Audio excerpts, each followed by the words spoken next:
Assalamualaikum warahmatullahi wabarakatuh. Bismillahirrahmanirrahim.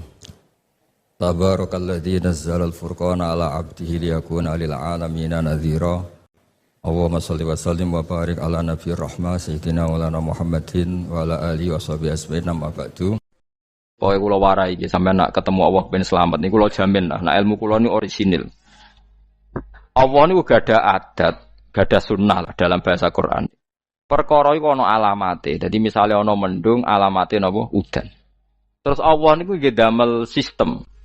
Salih waladzi ja'ala syamsa diya awal qamara nura wa qaddarahu manazila li ta'lamu adadas sinina napa wal hisab. Sehingga di sistem itu kita tahu musim hujan itu misalnya musim ini. Kalau musim kemarau ini posisi bintang pas di sini. Sehingga wong Jawa sing goblok lah roh iki musim hujan iki musim kemarau. Kalau ahli hisab, ahli astronomi ngerti kalau matahari di sini berarti musim ini, kalau matahari di sini musim ini. Begitu juga musim panas, musim gugur macam-macam. Itu kita tahu, itu sunahnya Allah dan itu yang bikin Allah, kita tahu. Tapi sekali ada hujan kok kamu bilang begini, wajar udan deres wong rendeng. Itu Allah tersinggung karena kamu nganggep udan itu jasane rendeng, ora jasane pangeran. Gak repot ngadepi pangeran. Ya memang begitu. Karena inginnya Allah manusia itu punya dua kecerdasan. Kecerdasan yang diciptakan nubuwah yaitu akidah dan kecerdasan yang diciptakan sains yaitu pengetahuan. Di kula terangno nggih cara mazhab Abu Hanifah banyu iku ora iso najis. Wis pokoke banyu iku nyucekno dadi ora iso napa? Najis. Tapi kalau dalam mazhab Syafi'i itu air yang tidak sampai 2 kolah. 2 kolah niku ukuran 1/4 itu sekira-kira 1 meter persegi, berarti kiri kanan atas bawah niku napa 1 meter niku pun 2 napa kula niku nak cari Imam Syafi'i jika air sebelum 2 kula itu kena najis sedikit rubah atau tidak rubah najis nggih. Tapi kalau terlalu banyak meskipun kena macam-macam tidak napa tidak najis. Terus ila mata ghayyara kecuali yang rubah. Di misalnya ada limbah, ada kubangan besar gitu yang beribu-ribu liter, tapi kok warnanya sudah warna coklat, ya kayak tinja macam-macam itu dihukumin apa? Najis. Tapi wis macam-macam malah madhab dalam air. Tapi saya pastikan itu madhab ulama. Saya pastikan itu madhab ulama. Kalau teks hadisnya begini nih, monggo nak jiran api latihan ijtihad, kok menyesatkan ya apa-apa, sementing ini latihan. Jadi di Madinah, ini hadis di Musnad Ahmad. Di Madinah itu ada sumur, bukan sungai itu. Saya ulang lagi sumur, bukan sungai. Kalau sungai itu konotasinya kan luas, panjang, mengalir. Ini sumur, bener-bener apa? Sumur. Sumur, ya gede sumur enggak sepiro. Nabi itu wudu di situ, terus diingatkan ya Rasulullah, itu sumur dulu zaman sebelum engkau datang, sebelum ada Islam di sini, dipakai pembuangan jifah. Batang anjing dan nyuwun sewu kotoran orang haid. Ya kotoran orang haid. Terus saat itu Nabi ngendikan alma tahurun la yunajjisuhu syai'un. Kata Nabi yang namanya air itu menyucikan. Tidak pernah bisa kena najisnya. Alma tahurun la yunajjisuhu syai'un. Terus Nabi wudu. Ya sudah begitu. Ya sudah begitu sama rasa bojiro-jiro no. Alhamdulillah hadisnya ngono. Ya kan ya, paham kan ya? Nah. Mana sampean ditangkleti. Kulon sering ditanya sama orang-orang Jakarta, "Gus, saya ini punya air langganan PDAM. Itu dikelola dari sungai ini. Padahal sungai ini mulai tinja sampai sapi tank macam-macam ya ke situ semua, Gus. Terus gak baunya karena kaporit. Itu gimana itu, Gus? Suci ndak itu? Terus saya tanya, lah kamu pakai ndak? Ya sudah pakai, tapi tertanya hukumnya. Itu kan seperti yang di Jakarta itu kan misalnya yang diolah itu kan sungai macam-macam tuh, Gus. Lah itu yang limbah keluarga ya kalau untuk nyuci piring nggak apa-apa. Sapi tang macam-macam kan ke situ juga. Ya kan ya, cara kok ijtihad nih. Karena kalau menurut Syafi'i 2 kolah pun tidak ada pengaruhnya kalau terlalu banyak apa? Bahan yang apa? Najis, yang limbah itu yang najis. Ya jelas najis ya. Kalau teletong sapi kan ijek ono intikal madhab rausul makul tohir. Kotoran hewan suci itu suci. Masih banyak madhab yang mengatakan bahwa kotoran barang suci itu suci, masih bisa intikal. Kalau kotoran manusia itu lebih kriminal, nggak ada madhabnya itu. Jadi kotoran wedhus iku ono ulama sing darani suci, tapi nek kotoran ruhin gak ono. Nah, itu kan repot. Makanya kata sebagian ahli hadis, sebaiknya hadis itu tidak usah diijtihadi, pokoknya Nabi ngendikan begitu gitu. Ya sudah orang terus ya sudah begitu. Paham gitu terus seperti di sini misalnya yang di sini Gajah Wong itu kan atasannya sana mulai kali Code kan wong macam-macam. Mulai wong buang kotor air besar, air kecil kan lewat semua. Macam-macam. Makanya masalah air itu pokoknya sifatnya air itu ma'an tahura, sifatnya air itu mensucikan. Mensucikan itu dua dalam mazhab Syafi'i itu. Air dan tanah. Ya, air dan tanah. Terus sama Abu Hanifah ditambah satu. Ini kalau sampean coba tidak apa-apa, api. Makanya kalau ada boto, coroknya apa mus? Boto ya? Boto bangunan apa? Boto. Itu kan kebanyakan kan kadang kan tipak buahan pletong itu kan ya. Terus dipakai boto. Dicampur-campur, diulet-ulet. Terus jadi apa? Boto. Cara mazhab Syafi'i tetap najis, dipakai masjid tidak bisa karena sebagian bahannya dari apa? Najis.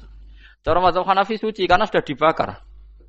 Karena api itu termasuk alat mensucikan. Alasannya Imam Abu Hanifah, orang yang fasik-fasik itu nanti disucikan pakai api neraka. Berarti api itu bagian dari alat mensucikan. Jadi misalnya Ruhin mau sholat dibakar, sholat suci gitu. Karena api itu mensucikan. Buktinya orang-orang yang masuk neraka nanti sebelum masuk surga kan disucikan dengan api. Mana ada di neraka disucikan pakai air. Hanya kalau ada batu bata itu yang dipakai dari najis ya, kemudian dibakar, itu berarti cara mazhab Hanafi suci. Alhamdulillah tuh. Jadi kita bikin masjid nyaman karena bahannya dianggap apa? Suci. Lewat apa? Lewat apa? Api tadi dia dibakar. Tapi yang ngeri ya. Nggih. Ben sampean ngerti mazhab gitu. Terus saya memang tak niati setiap saya ngaji entah 1 2 tak sisipkan hukum fikih karena fikih ini yang kita alami keseharian. Nggih, fikih ini yang kita alami napa? Keseharian. Makanya saya minta teks hadis tadi jangan rubah. Pokoknya ada sumur loh, tidak sungai. Sumur itu kan airnya tenang, tidak ngalir. Nyatanya Rasulullah sudah dilapuri. Ini batang-batang anjing dan bekas orang-orang haid, kotoran haid itu dibuang di situ ya Rasulullah. Terus Nabi menjawab, alma la yunajjis alma utahurun la yunajjisuhu syai'un.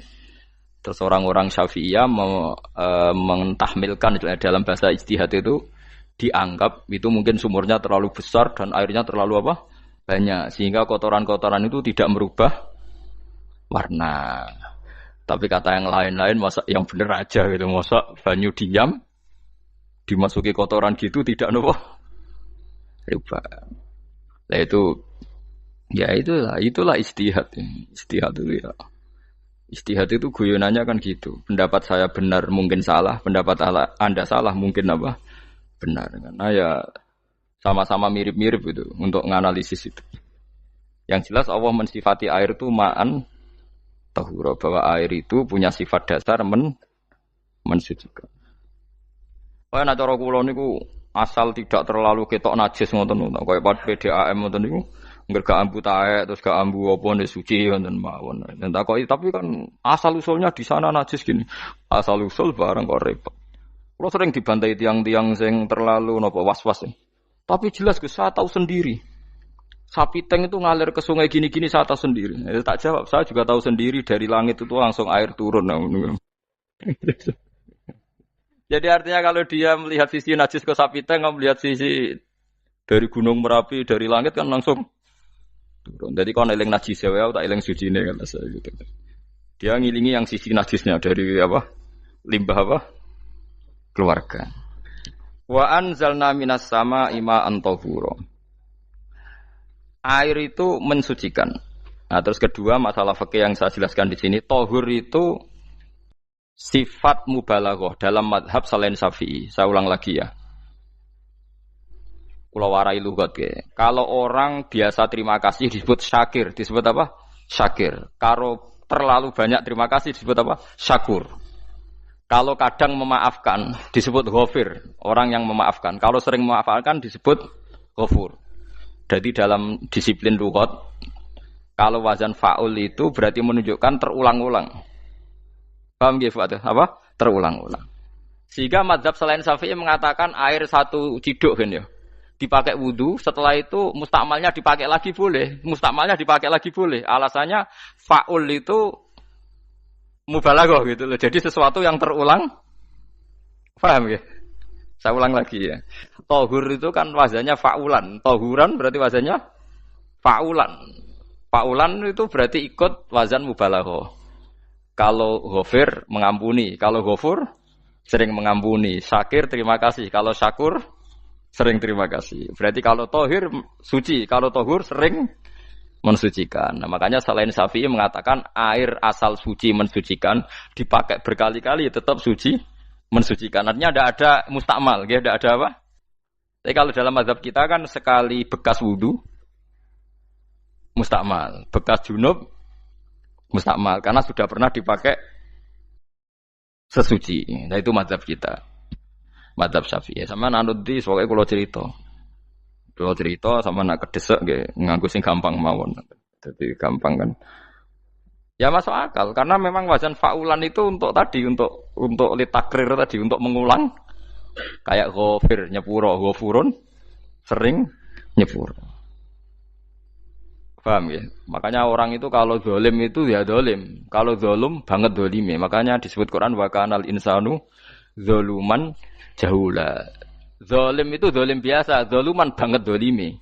Jahil itu goblok biasa, jahulan banget gobloke. Berarti kalau tohuron banget nyuciin berarti diulang-ulang. Makanya mazhab lain mengatakan air itu tidak ada mustakmal. Dan saya kadang ya intikal mazhab begitu.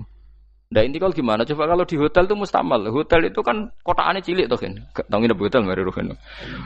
Kotaannya cilik. Terus kalau kita misalnya junub atau apa pakai ciduk itu kan tetap nyiprat Tomus. Nyiprat kena banyu di kotak yang cilik. Jadi kalau gak intikal mazhab pusing kan kita. Iya kan? Terus kemudian intikal lah suci guys. Takoki pangeran, kok mbok bolak-balik intikal mazhab Gusti. Dari sapa jare Gus Pak ngono takoki. Lah kowe muni kowe kok takoki malah pusing. Kayak Mbah Khalil Bangkalan itu. Kalau nalkin mayit itu masyhur Mbah Khalil Bangkalan. Tidak nalkin mayit itu. Yo kan yo, aku sibuk urusanku akeh. Takoki malaikat ngenteni Mbah Khalil. Tinggal mire. Sing ngono tok. Nalkin meneh. Yo jiyo soe nak takoki malaikat marbuka manabiuka ngenteni ketuane. Maksudnya ngenteni dekne. Ya sudah ditinggalin. Ya orang ditakoki wong dekne orang kabudut. Pokoke diwarai kabeh. Nah, terakhir beliau rodok modern. Ngenteni ketua rombongan pokoknya. Jadi nanti yang jawab itu ketua rombongan. Tapi aja tiru kan ngomong takoki malaikat ngentosi Gus Pak. Aku teko tutuki mawon Gusti.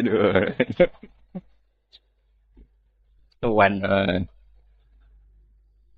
Yakin mugorokin ngomong ngoten kula ngomong bukan nangkir. Kamu tahu kan tugas standar Anda apa? Ya tugas standare mungkar nangkir nutuki Gus. Biasa wae. Biasa nutuki takkan apa? Nah itu mungkin bagian guyone wali ku jek mungkin. Kadang orang itu engkar ndak bisa. Yaitu tadi piye wae resmi teksnya Allah tu yaumana kullu unasim bi imamihim. Nanti manusia dipanggil itu per ketuanya. Bukan per individu kesuwen. Jadi ada teori itu yang mungkin benar. Teori itu yang mungkin benar karena kita nanti di mahsyar juga dipanggil ketuanya dulu. Jadi ya ma'asyarus syafi'iyah. Terus Imam Syafi'i disuruh maju ya ma'asyarul malikiyah. Karena ketua ini nanti yang menciptakan mazhab. Karena ada pepatah an-nasu ala dini mulukihim. Manusia itu ngikuti tradisi ketuanya. Mungkin coba orang Indonesia mbok bodoh, mbok ora, mbok pinter, mbok ora nggak Abu Bakar ya radhiyallahu anhu. Coba kalau tradisinya Syiah mungkin Abu Bakar laknatullah alaihi kan gitu. Ya kita tidak tahu begitu. Akhirnya kita ketiban apik karena menghormati apa? Sahabat. Artinya ketua itu penting, menciptakan suasana ketua itu penting. Coba kalau tanpa ketua, mungkin kita tidak punya tradisi. Makanya dipanggil itu ketuanya. Paham? Makanya sampean milih ketua itu yang benar. Setidaknya orang ikhlas. Misalnya rapati bener, penting itu ikhlas. Ngeri itu kalau pas sampean dipanggil nunjuk ketua itu. Kemudian ketua partai, wah panggil pangeran bingung sampean. Ketua sopo nyebut ketua partai. Waduh. Ketua partai dia celuk pangeran Melayu. Wah, ngadepi pangeran meriang tetep. Paham gitu. Jadi nanti sampean itu ditanya itu lewat nopo? Lewat nopo? Ketua. Terus ketua nanti itu ngecek ada nur yang dipakai alamat dia ngikutin ndak. Nah, yang paling ngeri ya termasuk Rasulullah. Rasulullah itu nanti pakai standar itu. Inna umati yut'auna yaumal qiyamati hurran muhajjalin min atharil wudu. Itu kan ada tanya jawab sama sahabat. Kata Rasulullah, kamu tidak usah khawatir kalau saya meninggal. Meninggal saya itu baik. Hayati khairun lakum wa mamati khairun lakum. Saya hidup di antara kalian ya baik, setelah saya meninggal juga baik. Ya Nabi ya unik. Amma hayati fali asunna lakum as-sunan. Kalau saya masih hidup, berarti saya bisa meneladani kamu melakukan beberapa sunnah, beberapa tradisi. Sunnah itu tradisi. Jadi orang kudu artinya sunnah itu wajib atau sunat. Buktinya di Quran ada sunnatallahi allati sunnatallah fil ladzina khalau min qabl. Jadi sunnahnya, tradisinya Allah menghukumi orang-orang dulu. Itu bisa orang benar, bisa orang tidak apa? Benar. Kata Nabi, kalau saya masih hidup, fali asunna lakum asunan, saya bisa mentradisikan kamu beberapa sunnah, bisa wajib, bisa sunnah. Wa amma wafati ya khairun lakum. Kalau saya sudah meninggal nanti juga bagus. Mergo aku nak SK pundhut jare Nabi aku jejer pangeran. Dadi nak roh kowe apik, saya muji Allah, nak roh kowe elek langsung saya minta ampunan kepada Allah. Dan semua umatku nanti diampuni. Terus Nabi mulai menangis, tapi ada beberapa masalah. Ketika orang-orang itu ternyata umatku, mau saya ajak ke surga, kata Tuhan, kata Allah, innahum qad ahdatsu ba'dak. Mereka ini bikin aturan aneh-aneh setelah kamu Muhammad. Terus Pak aku suhkon ya sudah kalau gitu tak tinggal ke surga, tidak ikut masuk surga. Nah kemudian ulama berdebat ahdatsu itu apa? So, ada yang itu bid'ah gitu, macam-macam. Kalau ulama Sunni ahdatsu itu ya bid'ah ibadah mahdhah. Jadi misalnya orang melakukan sholat zuhur kok 6 rakaat itu kan wong nganggur papat tes kesel kok malah muni 6 itu loh. Utawa duhur kok mau 3 rakaat itu kan ya itu bid'ah. Karena ibadah mahdhah. Tapi kalau masalah sosial itu fleksibel. Fleksibelnya adalah misalnya dulu Nabi naik unta, orang yang anti bid'ah juga naik Innova. Padahal dulu naik unta. Orang-orang yang poligami itu ya tidak nunggu istri pertama mati. Padahal dulu Nabi poligami setelah Sayyidah Khadijah meninggal. Ya mereka baik-baik saja. Alasannya poligami sunnah Rasul. Padahal nak detailnya sunnah Rasul poligami setelah istri pertama meninggal. Jadi kayak Ruhin itu belum boleh. Istrinya kan masih hidup 2 dia. Tapi sudah. Nah, bukan artinya kalau sampean memaksakan gitu.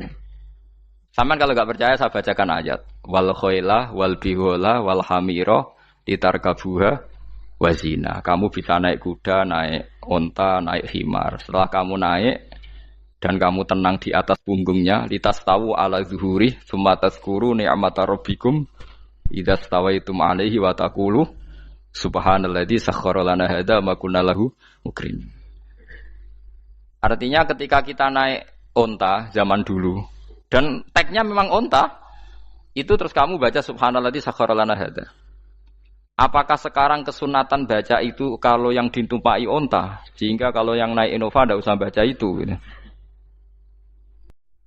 Wah aku numpakku ora onta kok, dadi ora usah maca subhanalladzi wa sakhkhara lana.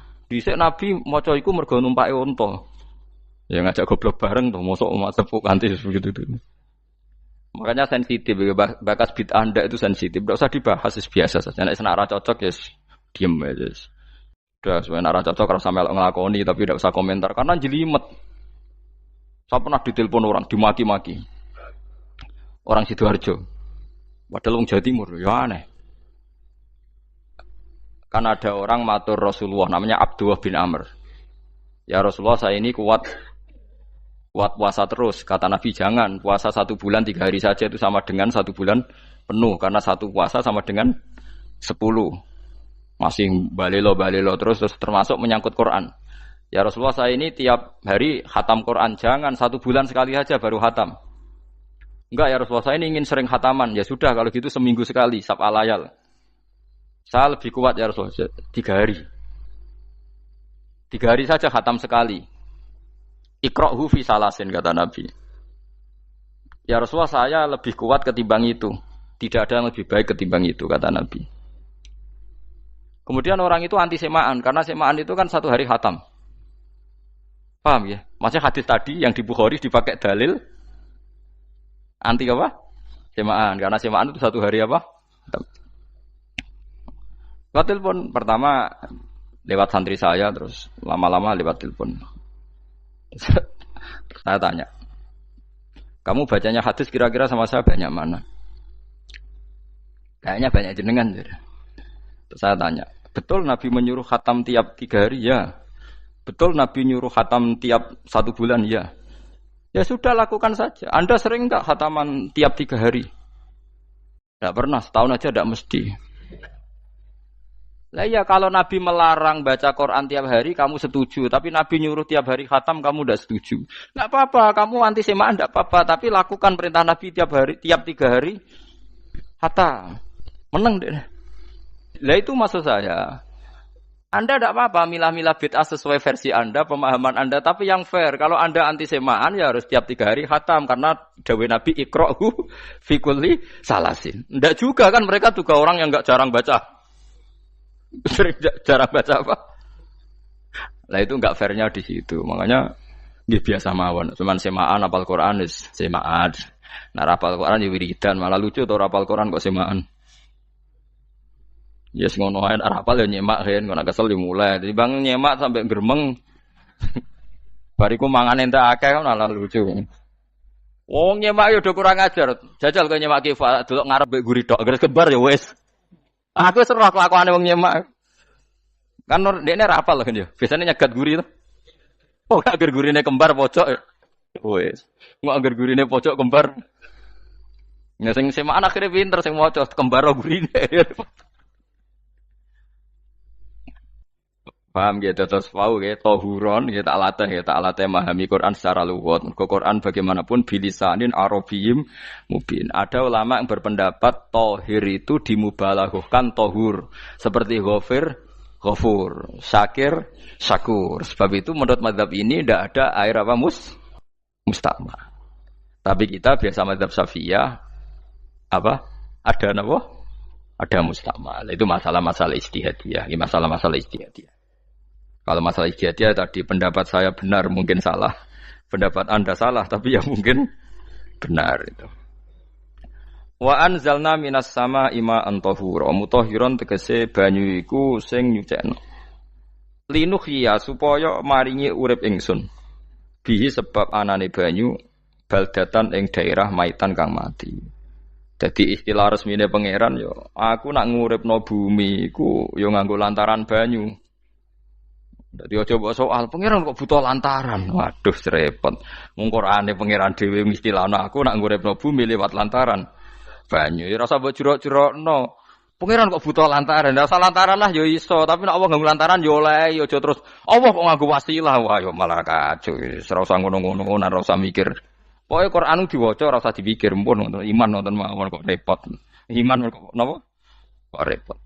Linuh ya supaya ngurip-ngurip sapa ingsun bi sebab banyu.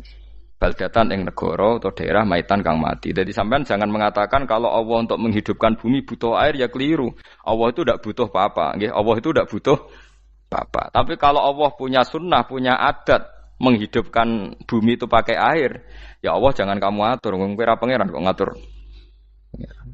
Itu kan ada cerita di kitab-kitab itu termasuk di Ihya itu. Nabi Musa itu sok dekat Allah. Jadi enggak mau mimik obat. Membuktikan bahwa Allah itu tidak butuh wasilah. Aqaqir itu maknanya obat-obatan yang dari herbal itu bahasa Arabnya apa? Al-aqaqir. Dia setiap konsultasi sama dokter disuruh minum herbal itu. Nggak mau dia. Enggak, saya akan disembuhkan Allah langsung, enggak usah lewat obat apa herbal katanya. Tiap dokter ditanya jawabannya sama. Oh, dokter goblok. Kamu belum tahu ya kalau Allah itu tidak butuh wasilah. Malah marah-marah dia tuh. Akhirnya dia konsultasi langsung ke Tuhan. Apa betul ya Allah saya butuh minum akokir? Terus, lah kata dokter gimana? Karena herbal itu fungsinya gini-gini. Terus, Musa, sing gawe fungsi herbal ngono iku sapa? Nggih jenengan. Lah yo aku gawe fungsine ngono kowe ngombe kok ora gelem. Sing gawe iku ya aku. Jadi sing gawe bodrek ku nak kowe ngeluh, bodrek mandi sing gawe ku ya pangeran, rumangsamu sapa? Sing gawe ruhe nak bar kelon lega ya pangeran. Mangsamu sapa? Omane bojone ayu kan. Ah, sing wis pangeran ora usah aku isin gengsi, ora usah ngono. Lha muni elek dibanding bojone ning swarga, nek ning donya ya ayu, nguruhin ya diselera kok udarane. Paham gitu. Terus itu masalah yang enggak akan selesai ila yaumil qiyamah. Jadi ada cara pandang langsung Allah itu ya bisa. Tapi misalnya ada sunnatullah ya jangan kamu tentang. Termasuk Nabi Musa akhirnya Nabi Musa mau minum. Setelah minum sembuh. Terus ketika sembuh diberitahu Allah, memangnya kenapa kalau minum obat itu? Obat itu ada khasiatnya yang bikin juga Allah. Kok kamu hindari itu alasannya apa? Wong yang bikin juga Allah. Makanya kalau kamu percaya wasilah, kalau terpaksa percaya, kamu harus yakin bahwa nomor satu adalah Allah Subhanahu wa Ta'ala. Kalau kamu takut orang itu syirik, ya gak apa-apa, kamu lawan, harus kamu lawan. Memang selera kamu begitu. Kamu harus tidak usah ikut pakai, wong kamu khawatir, tidak apa-apa. Jadi sing khawatir syirik, ora usah nganggo ali-ali, ora usah nganggo ake. Tapi sing seneng dagangan, ya nganggo. Ora usah jimat-jimatan, ini niati napa? Booming ngoten mawon niati dagangan. Kulo nu diakek larang sedurunge rame-rame akek. Bareng akek rame terus mboten kula nggo. Wah, darani murah repot. Nggih, kula mboten sombong. Dulu akeknya bapak itu zaman Bapak Sugeng tuh pernah ditawar ditukar mobil. Zaman itu mobilnya seharga 60 juta. Dan itu wasiat bapak untuk saya. Saudara saya sepakat itu untuk saya. Dulu kadang-kadang tak pakai. Setelah akek booming terus dikira ini yang gelondongan berapa kilo. 25.000 muruah camah cara Jawa camah tidak pernah tak pakai. Saya yakin ikut turun itu aki-aki yang mahal itu karena dikira yang produk ya yang asal itu yang itu. Paham gitu tuh sampean biar tahu duduk perkara ini. Jadi tohur ya tohuron itu sifat mubalaghah. Tapi kalau dalam madzhab Syafi'i tohur itu ismul alat. Jadi tidak maknanya mengulang-ulang sehingga Imam Syafi'i tidak membolehkan wudu pakai air apa? Mustamal. Lah menurut hadis kayaknya benar Imam Syafi'i secara lahir.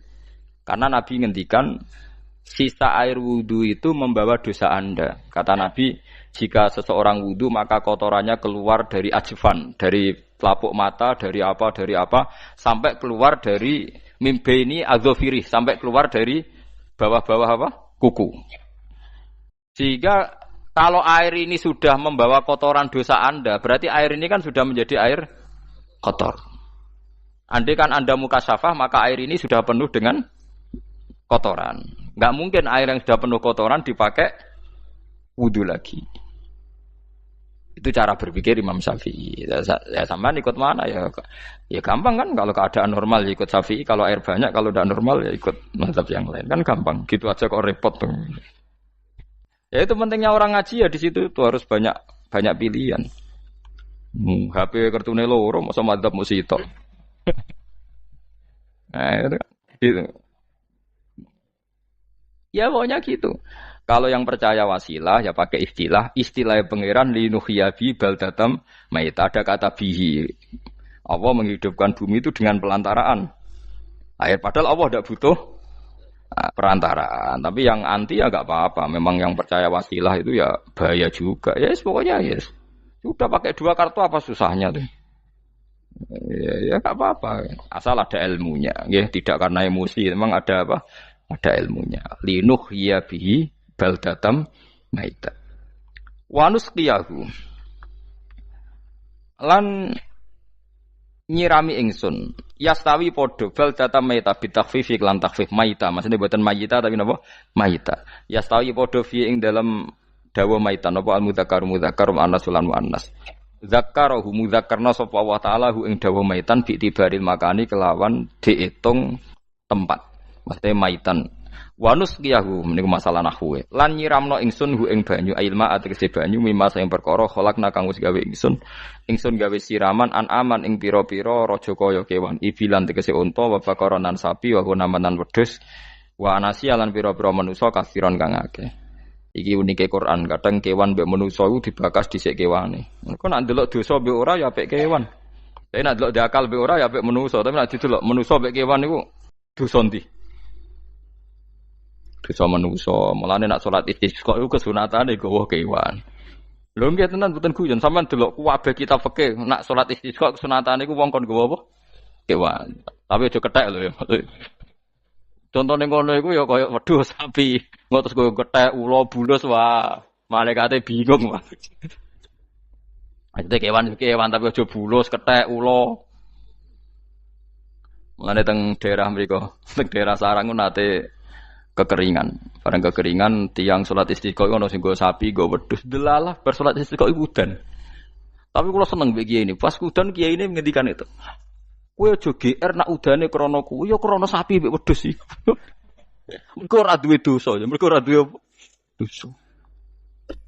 Lah ya itu agama. Agama itu kita ta'abudi. Wong kita dari makhluk paling terhormat. Tapi nyatane nak istisqa butuh bantuan kewan. Itu kesunatan istisqa ngoten to. Tem mriki ngoten mboten. Do nuntun wedhus to. Napa? Mboten sing tek teng kitab-kitab Pak Sami to. Kan go kewan kan? Ya, tapi ya soal kewan mau iso mbayakno. Wah, lah nek wong pasar ngasem mbok gawa mulai ular kobra macam-macam memang. Malah repot. Ndak ini menunjukkan nggih karena manusia iku akeh dosane. Mulane jemben teng ora-ora mahsyar iku manusa ora kepengin apa kewan ora kepengin dadi manusa tapi manusa kepengin dadi kewan. Makanya nanti ketika ngadepi hisab gak kuat wa yaqulul kafiru ya laitani kuntu napa turaba. Maksudnya kuntu turaba ya Allah saya jadikan kewan sing di akhir segalanya didhawuhi Allah kuni turaban. Kamu sekarang cukup jadi turab. Intine manusa sampeyan teng ora-ora masaru bayangno kaya kewan sing akhir hayate mau didadekno napa lemah. Nah, kadang-kadang manusa itu dalam siklus ini apik kewan malah didhisikno mimma khalaqna napa an-aman riyen ya. Kalau dilihat dari dosa ndaknya, kalau dilihat dari manusia makhluk terhormat macam-macam ya apik manusa. Wa anasiya lan pira-pira manusa kasiron kang akeh jamu insan ente lafat anasi jamu lafat insan. Wa suhu te asline lafat insan iku anasinu. Fa udilat moko diganti apa anunun diganti ya aning ya. Wa timat lan dene sopno fiha ing dalem ya apa enggang dalem ya apa al ya'u ya. Maksudnya ya sing sangka nun diidghamno be ya asli. Au jamu insin te jamu lafat insin. Walaqad tasarrafna lan teman-teman molak-malik ingsun to mutar-muter ingsun. Hu ing ma'il ma'atik sebanyo bainahum antarane wong akeh liat zakaru supaya gelem eling sapa wong akeh. Asluhu ya tadzakaru. Niki kok usum nahwu le utimat gamna apa ata fi dzalik ing dalam dal wa fi qiraatin liat kuru bi sukuni dzal wa dhammil kaf. Liat kuru nikmat Allah ing nikmat Allah taala bihi klan ma fa aba mongko moh sapa aksarun nasi sapa akeh manusa. Moh ila kufuron kecuali mungkiri ning nikmat juhudan tegese mungkiri ning nikmat ngingkari len nikmati maring nikmat khaisu qalu sekirane ngucap sapa ngakeh mutirna bina ikada mutirna den kei udan kita bina ikada sebab posisi perbintangan iki supaya kula warai iki sampeyan nak ketemu Allah ben selamat niku kula jamin lah nak ilmu kula ni orisinil Allah niku gada adat gada sunnah lah dalam bahasa Quran ini. Perkara iku ana alamate. Dadi misale ana mendung alamate napa udan. Terus Allah niku nggih damel sistem. Misale huwallazi ja'ala syamsa diya awal qamara nura wa qaddarahu manazila li ta'lamu adadas sinina napa wal hisab.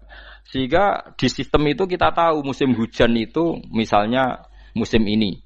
Kalau musim kemarau ini posisi bintang pas di sini. Sehingga wong Jawa sing goblok lah roh iki musim hujan iki musim kemarau.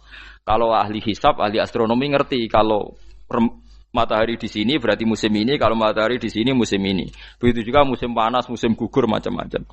Itu kita tahu, itu sunahnya Allah dan itu yang bikin Allah, kita tahu. Tapi sekali ada hujan kok kamu bilang begini, wajar udan deres wong rendeng.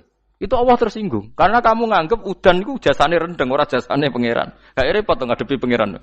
Ya memang begitu. Karena inginnya Allah manusia itu punya dua kecerdasan. Kecerdasan yang diciptakan nubuwah yaitu akidah dan kecerdasan yang diciptakan sains yaitu pengetahuan. Itu inginnya Allah. Jika menyangkut hisab dan ru'yah yang diperdebatkan oleh Muhammadiyah itu sebetulnya juga masalah sepele. Masalah sepele itu begini. Siapa sih yang mungkiri hisab? Wong hisab itu ya nasib pangeran li ta'lamu adada sinina wal hisab. Siapa sih yang mungkiri ru'yah? Wong ru'yah itu hadisnya sahih. Yasumu li ru'yati wa aftiru li ru'yati. Fa in humma 'alaikum fa akmilu iddata sa'ban salasina yauman. Jika kamu ragu ya ikmal. Ikmal itu menjadi 30 hari. Sekarang sampean saya tanya, ikmal 30 hari itu dari hisab apa ru'yah? Hisab kan namanya ikmal itu pakai saiki wis 29, nak kepen ikmal 30. Lho ikmal itu ru'yah ta hisab? Bisa. Jadi apa susahnya sih pakai dua ilmu itu? Tapi sekarang jadi politik identitas. Pokoknya kalau ru'yah itu NU, kalau hisab itu Muhammadiyah. Terus dijak goblok bareng kan kita. Mulane susah jadi ulama itu. Mergo dijak goblok nih. Ya sama seperti kunut ndak kunut. Saya Muhammadiyah itu lahir tahun 1912, NU 1926. Orang tahu semua sebelum itu zaman Madzhabul Arba'ah Abu Hanifah itu ndak kunut. Imam Syafi'i kunut. Terus kamu bilang Syafi'i NU Abu Hanifah Muhammadiyah. Memangnya Imam Syafi'i tahu Rois Am? Jadi kita yang ulama itu biasa saja karena melihat Imam Syafi'i itu kunut, Abu Hanifah ada kunut. Tahu-tahu sekarang jadi politik identitas kalau kunut itu NU ada kunut Muhammadiyah. Memangnya Imam Syafi'i tahu dadi Rois Am ning PBNU sing liwat ahwa kan mboten ate. Jadi kalau ulama itu lebih sederhana cara berpikir.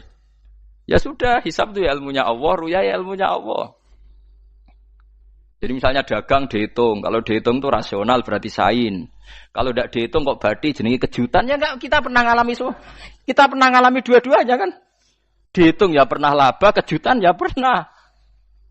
Musim sulit dagang rugi ya biasa, kecengklok rugi kebodhon biasa sama pernah anggap aja kalau rutin namanya sain sesuai hitungan pengetahuan. Kalau model ngono kejutannya selesai kan? Kok dibenturkan? Kejutan sama rutin itu absolut mana? Akurat mana? Ya ngajak goblok bareng. Paham ki biasa mawon wong sing seneng ilmu tuh ben biasa roh iku roh dojo ben. Ya ben biasa. Nah sekarang itu usum anti ilmu itu usum yang usum sekarang itu politik nopo identitas. Kalau batik wong Yogyakarta, wah batik nasional berarti wong batik wong Indonesia, anak batik ra wong Indonesia. Jadi batik nopo pakaian apa? Nasional. Ya wong golek hadis nganti ngelu kesunatan ibadah nggo klambi putih. Ora ana kesunatan ibadah nggo klambi nopo? Batik. Tapi nak kowe wong alim ben diarani klambi putih gak wajib, kudu kadang-kadang nganggo batik, nggo nunjukno nak nganggo putih iku. Saya tuh seingat saya belum pernah ngaji gak pakai baju putih. Karena pikiranku sering ditanya, Gus kowe wong alim ora tau joban. Nak joban koyo wong Arab. Nak batik kesane kok ora sunah Rasul seneng putih, setengah-tengah nganggo hem putih wis sunah Rasul tapi tetep Indonesia. Wis tak pikir nonton. Lah kan ra mikir nganggo batik. Tapi itu tadi saya masih husnudzon. Jika jadi tren nganggo klambi hem putih dianggap wajib, harus ada yang pakai batik untuk menunjukkan kalau ndak wajib. Lah mungkin dia termasuk begitu melok. Makome dekne iku wis nglurusno. Enggak tahu saya kalau itu berarti sudah tinggi, kelasnya sudah tinggi. Jadi menurut saya tengah-tengah ya pakai hem putih kalau sholat. Tengah-tengahnya adalah nak jubah terlalu Arab. Nak batik be Nabi ngendikan kesunatane ibadah itu pakai putih. Nganggo mori kok wong mati ya sudah hem, sudah tengah-tengah. Menurut saya, sama ndak harus ikut saya. Tapi jika itu dianggap wajib, kadang-kadang jangan pakai putih. Seperti Jabir bin Abdullah itu terang-terangan sama tak ceritani. Dulu ketika Jabir bin Abdullah sahabat yang terkenal itu Jabir itu termasuk minas sabiqin al-awwalin itu. Jabir itu sholat di masjid itu bajunya dicopot. Terus sarongan itu dicancang di gulu. Kayak wong kuno-kuno. Sarongan sitok dicancang di gulu. Bawa baju diletakkan di sokor masjid.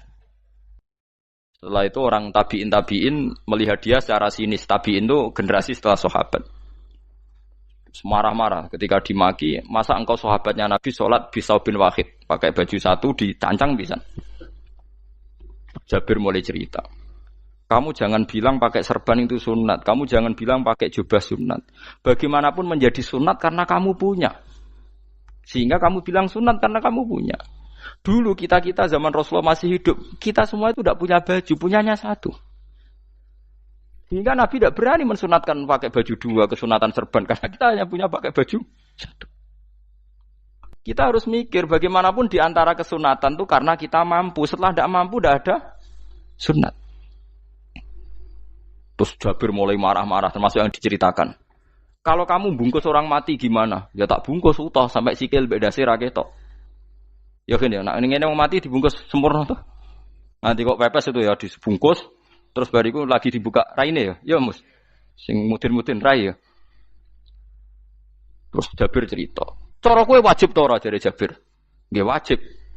Ya wajib mergo iso. Terus dia cerita, dulu Sayyid Hamzah, dulu bapak saya Abdullah Jabir bin Abdullah. Itu saking enggak adanya baju.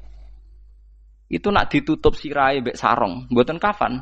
Iku ketok sikile. Nak ditutup sikile ketok sirah. Akhirnya domatur Kanjeng Nabi kon nutupi sirah waj'al ala rijlihi sayan min izkhirin. Akhirnya sing sikile ditutup suket. Saking gak anane baju. Kowe saiki Islam wis jaya kecangkeman sithik-sithik muni sunat wis dimaki-maki mbek Jabir. Wis meneng ngejar. Terus terakhir ngendikan ngene. Aku nglakoni iki liyaronil ahmak misluk. Pancen tak jarak aku salat ngene iki bento-bento kowe ben roh. Nak dhisik jarak Islam ngene iki. Liyaroni al-ahmak misluk. Ahmak itu bento sing level tinggi, medium. Itu ulama betul, ya begitu. Saiki wong Islam jog tuku kurma gampang, sithik-sithik buka kurma, sunah Rasul mergo nganggo kurma. Ya perkarane ke kelar tuku, zaman kene Gunung Kidul melarat nganggo apa? Aneh-aneh iku. Makanya di fikih jelas, nek iso kurma, nek iso asal manis, nek iso asal gak nyolong titik wis. Kok cek repote hukum. Bagaimanapun kue kecangkeman muni sunan mergo mampu. Zaman kira mampu orang muni ngono padahal hukum itu dhisik-dhisik. Hukum itu baru apa sudah kemarin-kemarin?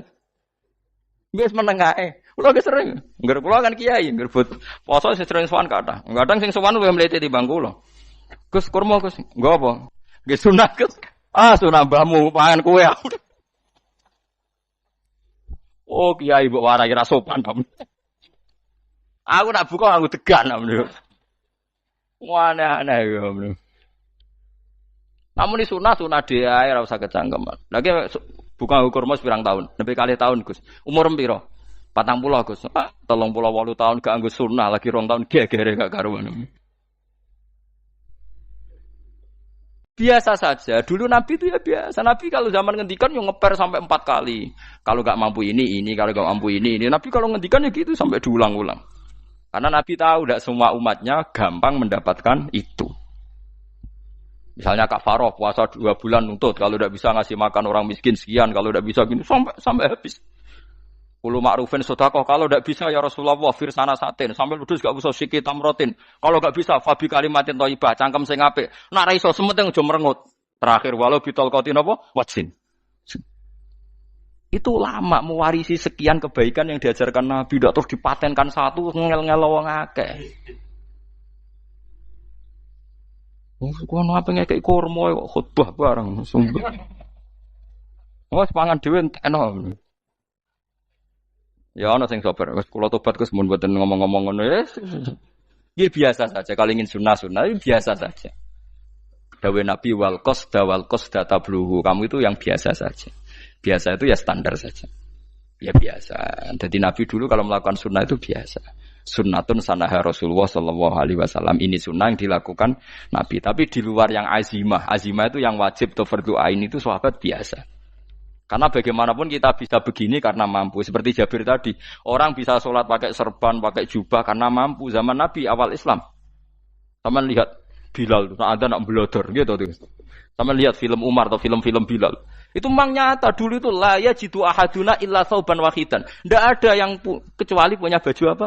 Sama dulu film-film, mulai versi seneng kitab sampai versi film itu sama. Bilal nak adzan ya blodor, ora adzan jeblodor gak sopan. Oh memang ya duwene klambi mok sitok iku. Adlok ceritane Sa'labah, bar salat salam langsung melayu. Berkali-kali yang bersalam melayu. Jebule apa genta kae? Ya Sa'labah bersolat ora witir melayu kenapa? Saya takoki ya Rasulullah, takoki Nabi. Sa'labah kata sahabat-sahabat kowe nak salat bar mulai langsung melayu. Ya Rasulullah, kambing kula namung setunggal, istri saya di rumah aja utuh. Iku saking ndak adanya baju. Oh, saiki nang sunatno kon. Ya begitu. Makanya ketika Sayyidina Umar idza ausa Allah fa ausiu. Nanti kalau sudah jembar ya jembar. Nak lagi ruwet ya ruwet. Ya sudah biasa saja. Paham ya? Jadi kalau suwun misalnya malah yudroku kulu, la yudroku nopo kulu. Kalau tidak bisa semua jangan sama sekali. Jadi misalnya kita tidak bisa jubahan, tidak bisa serbanan mergo ra wong Arab. Supaya saya ndak keriting jubahan kok tonggo ya guyu. Paham ya? Wah aneh ngono. Kemudian nek ora kaji kok jubahan malah digugat wong akeh. Ya sudah pakai hem putih saja. Yang penting dua semangat sunnah putihnya misalnya. Ya tengah-tengah gitu. Tapi kalau kira-kira dianggap wajib ya kan ganti badik kayak Ruhin itu. Itu makomnya sudah itu tadi. Sudah tinggi sekali. Ya Nabi itu misalnya Nabi nyifati rambut yang baik itu yang lurus ngombak gitu. Sifatnya Dajjal itu keriting. Tapi yang keriting ya enggak apa-apa. Bukan berarti wah keriting mirip Dajjal ya enggak gitu. Ya itu kan Allah menunjukkan kekuasaan. Nanti kalau Allah bikin lurus semua dikira enggak mampu bikin yang keriting ya sudah dibikinlah yang keriting. Ya sudah gitu biasa saja buatan berlebihan. Paham gitu. Jadi Nabi itu kalau ngendikan seingat saya ini hafal banyak hadis. Kalau ngendikan tuh sampai berkali-kali. Itu tadi mulai kalau sedekah pakai ini, kalau ndak mau sampai mulai firsana satin sambil wedhus ijek larang walau bisik kita amro separone kurma masih kadang ndak mampu fabi kalimatin thayyibah enggak mampu lagi ya soalnya tak sedekah walau bitol qoti wajin sedekahlah meskipun dengan ceria. Itu sirinya kenapa saya ngaji guyon karena paling ndak ceria itu happy. Coba kalau saya ngaji merengut meneng terus ketok nyesal terus sing ngaji kan mikir Gus bak kurang opo kita ngaji ku ono sing kurang. Oh, terus yang keduanya nafsir wah paling kurang sangune. Wah jadi repot. Mulane kula ngeten wis tak pikir, memang sampura tak pikir. Guyon kula mek sampean nangis mbon ndi ganjaran akeh ndi. Mergo guyon kula bi ilmen nangis sampean mikir utang. Jadi terakhir sedekah talqati wajhin, wajah yang ceria, yang happy. Kowe iki happy kan yo seneng, paling gak mikir nasibe kan. Kiai iku happy sebenes. Jajal misalnya kayak di kiai kok rogen sumpeng, mau coku karo kukur, bariku angop, bariku kukur meneh. Kan wong mikir, waya tanggale bayar apa piye kredite? Waduh, apa waya ditarik sepeda motor? Kan orang terus menafsirkan macam-macam. Sing elek sing wong alim mulai nafsiri paling terkipe ra iso. Wah, paling elek. Ya nek wong alim kan ana ukur-ukur mesti nek sing suudon kan paling macane bingung terkipe ngono. Ya macam-macam lah sesuai asumsi napa. Jadi kula suwun sama nak dadi kiai nak ra iso sedekah macamnya terakhir ceria. Mergo Nabi ngendikane terakhir tasaddaku walau bitol qoti wajhin. Bersedekahlah meskipun dengan keceriaan napa muka atau wajah. Namun kula itu Nabi diulang-ulang. Jadi kalau ngendikan tuh diulang-ulang. Sekarang tuh orang mau mendorong sunnah Rasul itu satu. Ya berat bagi yang enggak bisa melakukan itu apa? Yang enggak bisa melakukan itu apa? Berat. Jadi dibacalah hadis itu dibaca utuh.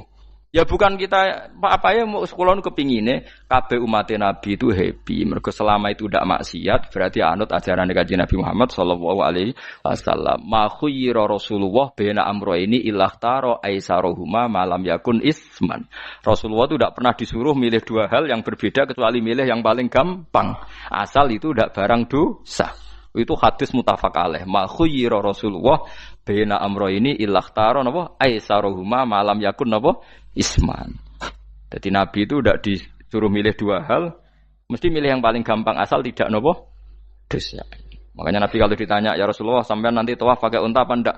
Kesel ndi? Nggak kesal melaku, ya naik unta saja. Makanya Nabi kalau tawaf itu dulu pakai apa? Unta. Terus saya mulai Arab Saudi PG MRT berkoordinasi Nabi unta, terus saya nganggo apa? Kereta lingkar. Sekarang baru diperdebatkan. Cek kurang ajar itu sebenarnya no tamu spesial, misalnya pejabat negara sebenarnya atau tawaf numpak kereta muter. Diarani rasah dhisik Nabi numpak unta, diarani sah cek kurang ajar ning dhuwur. Terus sampai angop-angop terus tawaf. Sampeyan muni sah ta ora ya, jajal. Muni rasah Nabi dhisik tawaf. Ngagem unta muni sah kok kurang ajare. Wah, ya misale numpak kereta asenan anggap sithik-sithik sebeng 7. Kurang ajar juga. Saat ini lebih diperdebatkan, tapi ya mbok sing bakas ngono ben ngerti hukum sampean ben ora anak kiai ku bingung ulama yo mikir hukum iku ketok ceria kula sampean ora bingung ora ceria Pak Aba mongko mo sapa aksarun nasi sapa akeh manusa mo ila kufuron kecuali ngafirin emate Allah juhud tegese ingkar nikmati maring nikmat haitsu qalu sekirane ngucap sapa kufar mutir nabi nawi kada mutir nadien kaeringi udan kita binawi kada sebab posisi bintang sing ngene iki. Walau syi'na la ba'atsna fi kulli qaryatin nadhira. Walau syi'na umpama ngersakno ingsun Allah la ba'atsna yektine nugasno ingsun utawa ngutus ingsun fi kulli qaryatin. Ing dalam saben-saben daerah desa nadhiron ing wong sing ngelingno. Umpama Allah ngersakno kabeh desa yo nabi, tapi kok kakean nabi malah repot kan. Yukhawifu kang ngekeki peringatan sapa nabi ahlah ing penduduk Qaryah. Walakin ba'asnaka tetapi ini ngutus ingsun ka ing sira Muhammad ila ahlil qura maring kabeh penduduk kuliah sekabehane ahlil qura nadhiran khalidati nadhir khalidati nabi liya'zuma supaya gedhe apa ajruka ganjaran sira. Tapi kabeh nabi niku nggih pokoke Allah mampu mawon tiap desa dikai nabi, tapi Allah ndak melakukan itu cukup nabi sitok. Terus kabeh iku nanut Nabi Muhammad sallallahu alaihi wasallam. Mulane ana guyonan wong Arab wong Jawa apik endi? Apik wong Jawa aja. Ke wong Arab iku cara obat iku dosis tinggi, mulane dikirimi Nabi. Wong Jawa cukup mudin, cukup kiai wis Islam. Dadi rapati salah lah. Penyakitnya ringan, jadi diobati kiai iku wis dadi iman. Nah wong Arab kudu napa? Nabi. Berarti penyakit berat mek ringan apik endi? Apik ringan, mulane jare kiai Jawa, kita apik wong Jawa kus wong Arab. Mergo ora butuh napa? Nabi. Berarti dosisnya kan kecil ya, rendah. Taune-mune wis. Wong bingung, ngono kok omongane wong napa? Bingung. Lha opo nganalisis ngono barang. Ya wong nganggur iku repot. Fala tutik mongko aja nurut sira al kafirina ing pira-pira wong kafir fi hawahum ing dalam hawa nafsune kafirin. Dadi kaya aja anut wong kafir ning menyangkut hawa nafsu. Tapi nek menyangkut kebaikan wong kafir sing kita kadang kalah baik dalam hal sosial. Ya malah Allah kadang melehno kita mergo kok kalah mbek wong kafir. Iki misale ngeten iki makanya Imam Suyuti nafsiri fala tutil kafirin ai fi hawahum. Dalam hal yang bersifat hawa napa? Nafsu. Misalnya begini saya contohkan Allah melehno wong mukmin. Ada sahabat ketika perang itu tangannya terputus, kakinya juga terputus. Terus matur Rasulullah, ya Rasulullah gara-gara perang derekno engkau saya tangannya putus, kaki saya putus. Ternyata tidak diapresiasi sama Allah, malah disalahkan. Gini kok Allah terus nurono ayat iyam saskum korhun faqad masal qoma korhum misluh. Jika Anda luka karena perang, orang kafir pun luka. Wong kafir wong gento wae wani luka demi kekafiran, kok kuwe wong Islam jare demi Allah ora wani luka. Jika masyhur di kalangan para ulama, nanti setiap kebaikan itu dibandingkan kezaliman. Ya saya ulang lagi, nanti setiap kebaikan itu dibandingkan kezaliman. Misalnya kita jadi kiai ora enak, ora gaji tetap, setepak-tepakan, kadang untuk duit, kadang ora. Enak jadi PNS, gajinya tetap. Nanti kita disalahkan Tuhan. Pedagang narkoba itu gajinya juga enggak tetap. Risikonya tinggi, ditangkap polisi, hukumannya mati, itu saja berani. Kowe nyai trimo ngono ra wani. Kowe tahajud kanyeben, bengi-bengi tangi tahajud kanyeben. Tukang maling ayam bengi-bengi tangi nyolong. Risikonya tinggi ya anyep wani. Jadi nanti kowe di depan Tuhan dimaki-maki, kesalehan kita akan dibandingkan kezaliman. Lan ana wong saleh diutangi dhuwit ora oleh medhit, sebenarnya dibandingno. Maling mbek maling utang-utangan, wong saleh ora utang-utangan. Ya memang begitu. Nah itu yang dimaksud ayat intakunu ta'lamuna fa innahum ya'lamuna kama ta'lamun wa tarjuna minallah ma la yarjun. Jika kamu merasa sakit karena berjuang demi agama, orang-orang zalim juga sakit karena kezalimannya. Toh mereka berat. Coba jadi kiai bandar narkoba resikonya tinggi mana coba? Resiko jadi bandar narkoba. Antar geng narkoba juga musuhan, takut ditangkap polisi. Jadi kiai paling ngomong hasud sidik-sidik. Paling wong ngrasani. Kiai iso ngene omong tok ora iso nglakoni paling gitu. Padha kiai ini paling hasud. Ya sidik-sidik lah, paling sering. Kalau bandar narkoba gak cocok nembak. Karena rivalitas mereka ekstrim. Jika kalau sampean cemen jadi kiai nanti ya diingatkan Allah dibandingkan orang apa? Zalim. Jadi eling-eling ya. Terus semua kesalahan kita, loyalitas kita pada agama nanti dibandingkan orang zalim karena mereka loyal sama pekerjaannya, sama kezalimannya. Enggak terus preman-preman nak belani konco wani mati. Kadang kiai santri belani kiai ini rapati wani mati. Repot preman-preman nak tobat itu repot. Kulo nu rada nyesal mek tobaté preman. Nak ana preman teng perapatan tobat. Niku terus ning masjid, men itikaf terus mbek wong sopan. Niku ora pas sajane. Nak tobat itu tetep ning perapatan, sing dhisik ganggu wong disingkirno. Jadi ku tobat tenan sehingga dhisik perapatan sing gawat dadi gak gawat. Mergo sing preman gawat diganti preman sing lunak. Ora terus ning masjid ya sing iki tetep diganti generasine ngono. Mestine maksudnya mesti ora kok terus elek mboten mestine tobaté ngoten niku. Sayyidina Umar itu dulu itu menakut-nakuti orang Islam. Angger ana ndekne wong Islam wedi kabeh. Terus Abu Bakar ya wedi kabeh wedi. Suatu saat Rasulullah mlaku-mlaku ngerti Umar gulut ning ukat, menangan. Kata Rasulullah andekan yang Islam itu hebat Islam. Hanya Rasulullah berdoa wa ma'izal Islam fi Umar. Akhirnya Umar masuk Islam. Hari Kamis masuk Islamnya. Wis kira tau mikir to sak dinane kula roh sak dinane dongane Kamis masuk Islam Jumat. Ning omahe adike ning gone IP-ne. Mergo diwacana Quran surat Toha. Barang Islam metuki Nabi mon walhasil bar Islam teng Zaid bin Arqam ning mbene Nabi terus langsung marani omahe Abu Jahal ora terus ning masjid menenge mboten langsung marani Abu Jahal. Angger ki ganggu Nabi tak pateni. Bariku marani Abu Jahal. Aku saiki wis Islam iki ganggu Nabi tak pateni. Gentenan wong kafir sing delik. Paham nggih?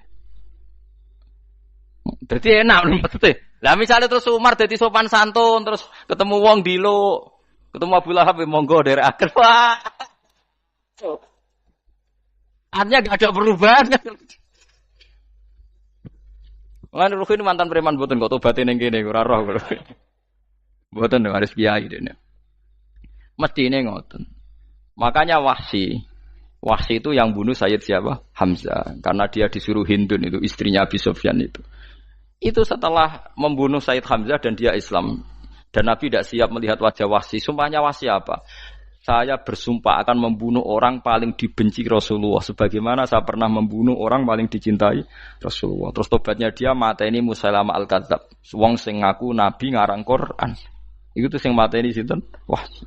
Dari Wahsy sebagaimana aku pernah membunuh orang paling dicintai Rasulullah. Tobat saya membunuh orang paling dibenci Rasulullah.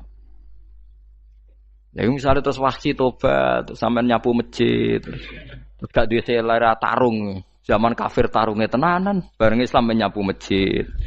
Bariku ngiseni jedinge terus bareng dijak perang wedi wae repot.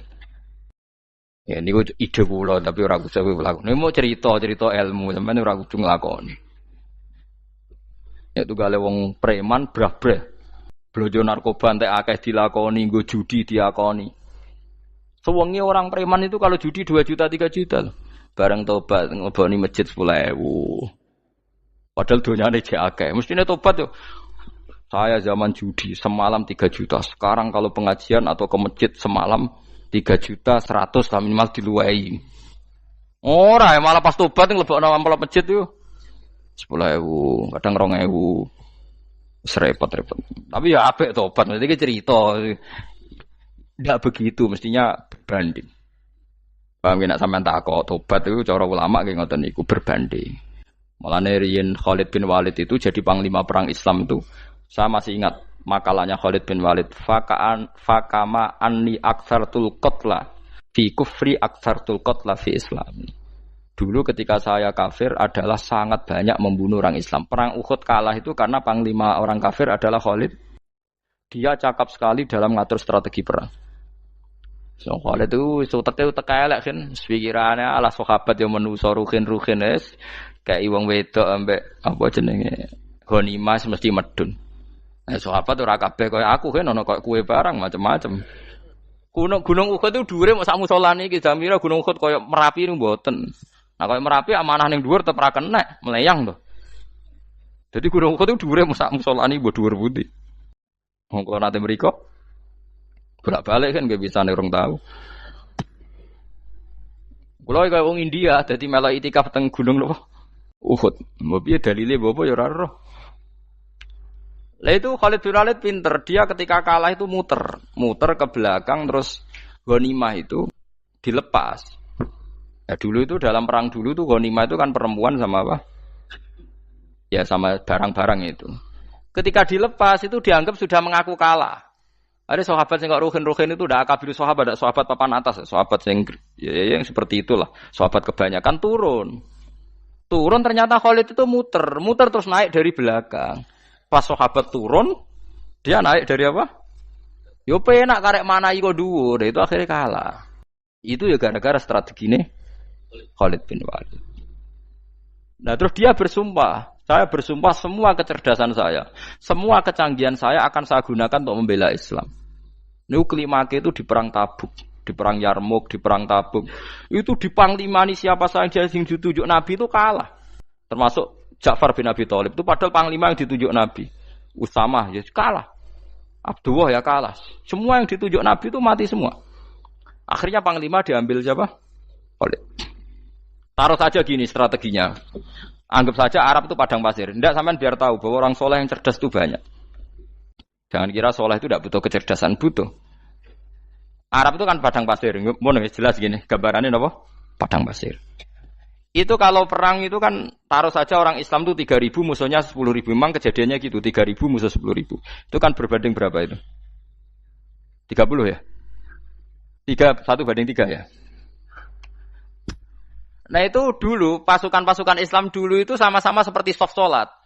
Jadi memanjang. Ya akhirnya perang itu kelihatan sekali mana yang sedikit, mana yang banyak. Habis Khalid strateginya dirubah. 100 orang di depan, anggap saja gitu. Pokoknya tak ada gambaran coro Jawa paling gampang. Lagi mau kitabnya malah bingung loh. 100 pasukan kuda yang di depan itu disuruh negarkan kuda. Disebut fal mughirati subha itu. Yang itu wal adiyati napa? Dobha fal mughirati subha itu. Ini pokoknya anggap seperti itu. Fal muriyati apa? Qadha itu. Kuda yang 100 di depan disuruh menegarkan. Pokoknya kon gerak sehingga debu itu banyak bertebangan. Terus pasukan yang 3.000 itu disuruh memanjang sepanjang-panjangnya.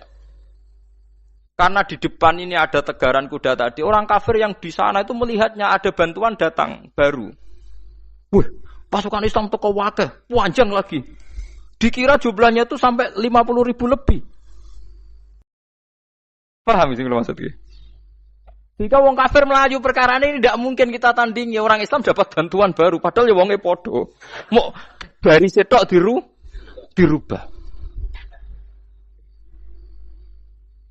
Nah misalnya sing mimpin Mustafa sembah jare mati ya syahid, mati kabeh wong Islam. Nah itu artinya dia masih ingat betul. Saya dulu pernah menggunakan kecerdasan yang sama untuk mengalahkan umat Islam. Saya bersumpah kecerdasan yang sama akan saya gunakan untuk memenangkan Islam. Coba bayang nonton ning padang pasir 3.000 orang, yang 100 di depan negarno kuda supaya pandangan tidak begitu jelas. Terus yang belakangnya memanjang dari jauh kan kelihatan pasukan dapat bantuan baru. Padahal ya orangnya sama. Akhirnya orang kafir merasa wah nggak imbang. Kita tidak imbang karena orang Islam dapat bantuan. Terus menang perang itu. Lah itu tobat bener gitu loh. Orang kok pas kafir cerdas, buareng Islam tobat nyapu masjid. Kayak sebariku ngaji ngantuk. Padahal zaman kafir cerdas, memperdayakan ekonomi nganti sugih bergeder. Bareng Islam terus dunia nentek melarat terus nyapu masjid. Sebariku sholat qobliyah ba'diyah mulai. Mbok poso sunat. Ya ndak apa-apa itu, tapi sugih tetep kok zaman kafir sugih. Zaman Islam kere, mestinya zaman Islam ya sugih, terus kecerdasan dan hartanya untuk liizatil Islam wal muslimin. Mestinya, tapi ya enggak apa-apa kalau ada tobat model gitu ya enggak apa-apa. Ojo kok terus dari Gus Pak ngono ku elek ya ora, nek jenenge tobat mesti apik, tapi enggak fair gitu loh. Masuk zaman nakal serius, zaman tobat sekenanya itu kan fala tuti mongko joto atsira al kafirin ing pira-pira kafir fi hawahum ing dalem selera hawa nafsune wong kafir. Wajahidhum lan merangi sirahum ing kufar. Merangi maksudnya berjuang bihi kelawan Quran. Maksudnya hujjah. Wong iku nak merangi wong kafir nganggo Quran, ndak mesti perang iku nganggo pedang. Niki jelas kita bire wajahidhum bihi ebil Quran. Maksudnya perang nganggo Quran itu kita melatih argumentasi atau hujjah yang dengan hujah itu jelas-jelas ketok bener ya agama napa Islam. Wajahid lan merangi sirahum ing kufar bi iklan Quran ayat Quran itu Quran jihad dan kelawan perang atau kelawan jihad kelawan berjuang kabiran kang gede. Wa ta'ala wa alladzi zat maraja ingkang lepas sapa Allah al-bahraini ing dua laut. Arsalat sing lepas sapa taala huma ing al-bahraini mutajawiraini hale berdampingan. Hadza utawi iki ku asbun iku banyu sing banget segere banget manise banget segere furatun tur enak diombe sadidul udzubati tekse banget manise iki kuno nak manane mudah diminum wa hadza utawi iki ku milkhun niku banyu asin ujajun tur banget paite sadidul muluhah tegese banget paite tapi wasemono sungai sing gampang diminum misalnya sungai Komerapi sing napa gampang diminum maksudnya mboten pahit ketemu laut sing banget paite meskipun banget asine apa hakikate gawe wajah alalan gawe sapa Allah taala bainahuma antarane banyu sing napa tawar lan banyu sing asin Allah gawe barzakhon ing pemisah hajizan tekse pemisah kita ndak tahu pemisahe piye pokoke akeh sing cerita banyak di tengah laut tu air napa tawar layah tali itu ora campur apa hadu masalah sijine banyu asin dan banyu tawar bil akhir iklan sing liya mergo wonten apa hajiz wonten apa hajiz ana pembatas wa hijron lan tegese pembatas mahjuron kang iso nglindungi sitron tegese tutup mamnuan kang iso den cegah bi sebab anane sitru sebab anane pembatas apa ikhtilatuhuma apa campure banyu asin lan banyu tawar walami waladi. Orang bermalam-malam jagungan sama teman asik itu kan perlawanan terhadap nafsu kita, syahwat kita untuk mungkin nikmati dugem di bar atau di tempat-tempat maksiat. Itu setan di Indonesia tuh kakuati sama Ki Jawa. Orang supaya tidak tertarik maksiat itu Ki Jawa cukup ketemu kancane masak terong guyon, gejol-gejolokan zaman mondok, sewengi lulus sangka maksiat. Bar wis tutup. Saya akan cerita sedikit tentang tradisi hujjah. Dulu lama itu kelihatannya sederhana, tapi kalau berargumentasi itu hebat. Tadi Gus Yofur menyebut kitab Mbah Hasyim itu mengharamkan kentong. Beliau masyhur itu punya kitab namanya Al-Jasus an Tahrimin Nakus. Intinya kentong itu haram. Secara dalil ini meyakinkan sekali karena ketika Rasulullah rembukan sama sahabat, kita dengan apa memaklumatkan orang kalau waktu sholat masuk. Ada sahabat yang usul pakai kentong. Dzakalin Nasoro itu Nasrani. Ya pakai buk itu semacam trompet besar. Dzakalil Yahud. Kemudian ada yang usul kalau gitu api ya Rasulullah dzakalil Majus. Sehingga dari hadis itu Mbah Hasyim berpikir kentong itu haram. Tapi Mbah Fakih Mas Kumambang itu mengkritik Mbah Hasyim dengan ngarang kitab Hazruus an Tahrimin Nakus. Jadi beliau komentari kitab itu sambil geleng-geleng kepala. Kitab kok keliru nganti ngono itu. Jadi cara pikirannya siapa Ki Fakih. Kentong di Indonesia itu kanggo wedhus dicolong gitu. Pos kampling gitu. Kalau ada banjiran ya kentong, ada maling ya kentong. Jadi enggak ada persamaan sama sekali dengan kentong yang milik orang apa? Nasrani. Sehingga di pondok saya itu ada kentong tapi jelek sekali. Karena itu satu-satunya cara supaya beda dengan kentong yang di gereja. Kalau elek kan mirip kentong di pos kampling. Itu ya agak-agak ilmiah sedikit. Dulu ceritanya Gus Yofur itu saya teruskan. Itu singkat cerita, itu kalau yang di kejadian di Termas itu Mbak Dimyati sudah nyuruh semua kentong disembunyikan karena mau ada Mbah Hasyim. Cerita itu mukarrar di Kiai Fakih sama di Kiai Dimyati Termas. Setelah kentong dikumpulkan semua, Mbah Hasyim datang, Seneng, ngiranya Syekh Dimyati ini sependapat dengan beliau, yaitu sama-sama nggak ada kentong. Tapi setelah itu ada santri yang matur, Mbah Dim pun beres kentong pun kulo delikno sedanten. Itu di depan Mbah Hasyim. Jadi GR-nya Mbah Hasyim bahwa Mbah Dim itu sependapat akhirnya hilang. Ternyata ini akal-akalan tuh gitu. Karena santrinya matur, Mbah Dim pun beres sedanten kentong beduk sudah disembut singkirkan. Itu di depan Mbah Hasyim. Saking lugunya santri, nah saking ikhlasnya agak ngerti mahalus syahid ini adalah Mbah Hasyim. Saya mau meneruskan cerita Gus Sofur. Dulu, ini cerita dulu. Dulu Mbah Mun ngaji di Lirboyo, tapi Kiai Makhrus ngaji sama Kiai Khalil Harun. Kiai Khalil Harun itu adik juga sekaligus muridnya Mbah Umar Harun. Mbah Umar Harun itu generasi kedua setelah Mbah Ghazali. Beliau menantunya Mbah Ghazali, tapi ya sudah ponaan. Sehingga tradisi ini penting karena saya berkali-kali bilang di mana-mana. Status orang tua dan mbah itu adalah terserah anak cucunya. Bukan terserah mbahnya, tapi terserah anak cucunya. Saya tidak akan bosan mengingatkan ini. Saya pernah di makamnya Nabi Yakub, itu ya dikemuli bendera Israel. Di makamnya Nabi Dawud. Nabi Ibrahim juga dekat sinagog.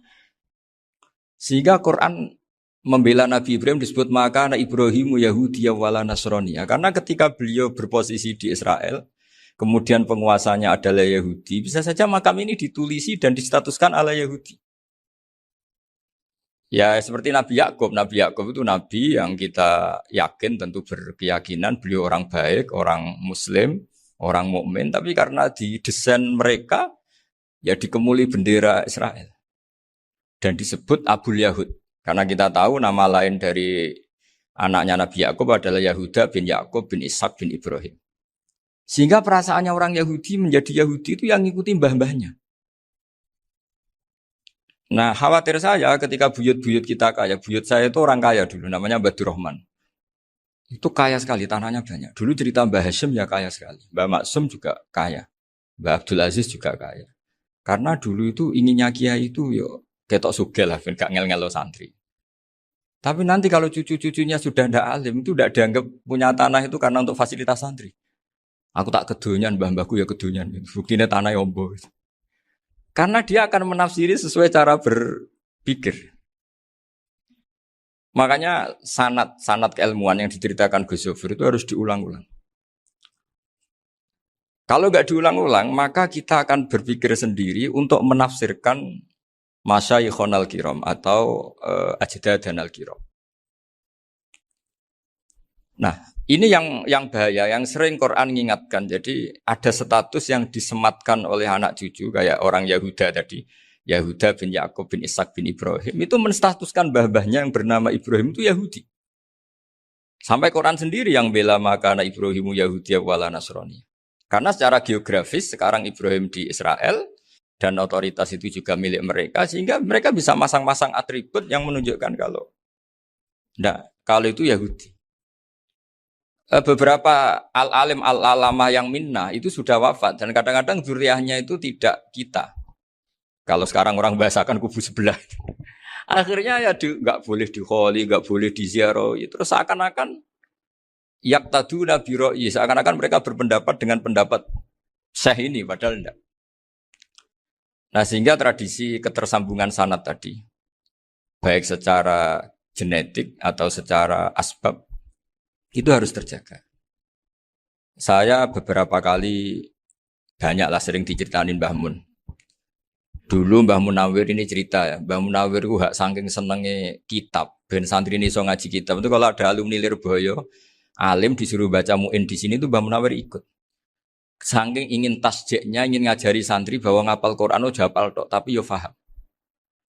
Dan penggalinya Mbah Munawir itu sampai klimaknya dulu Mbah Zaini itu nate nikah sama Nyai Komariah kalau nggak salah, binti Karim, binti mana.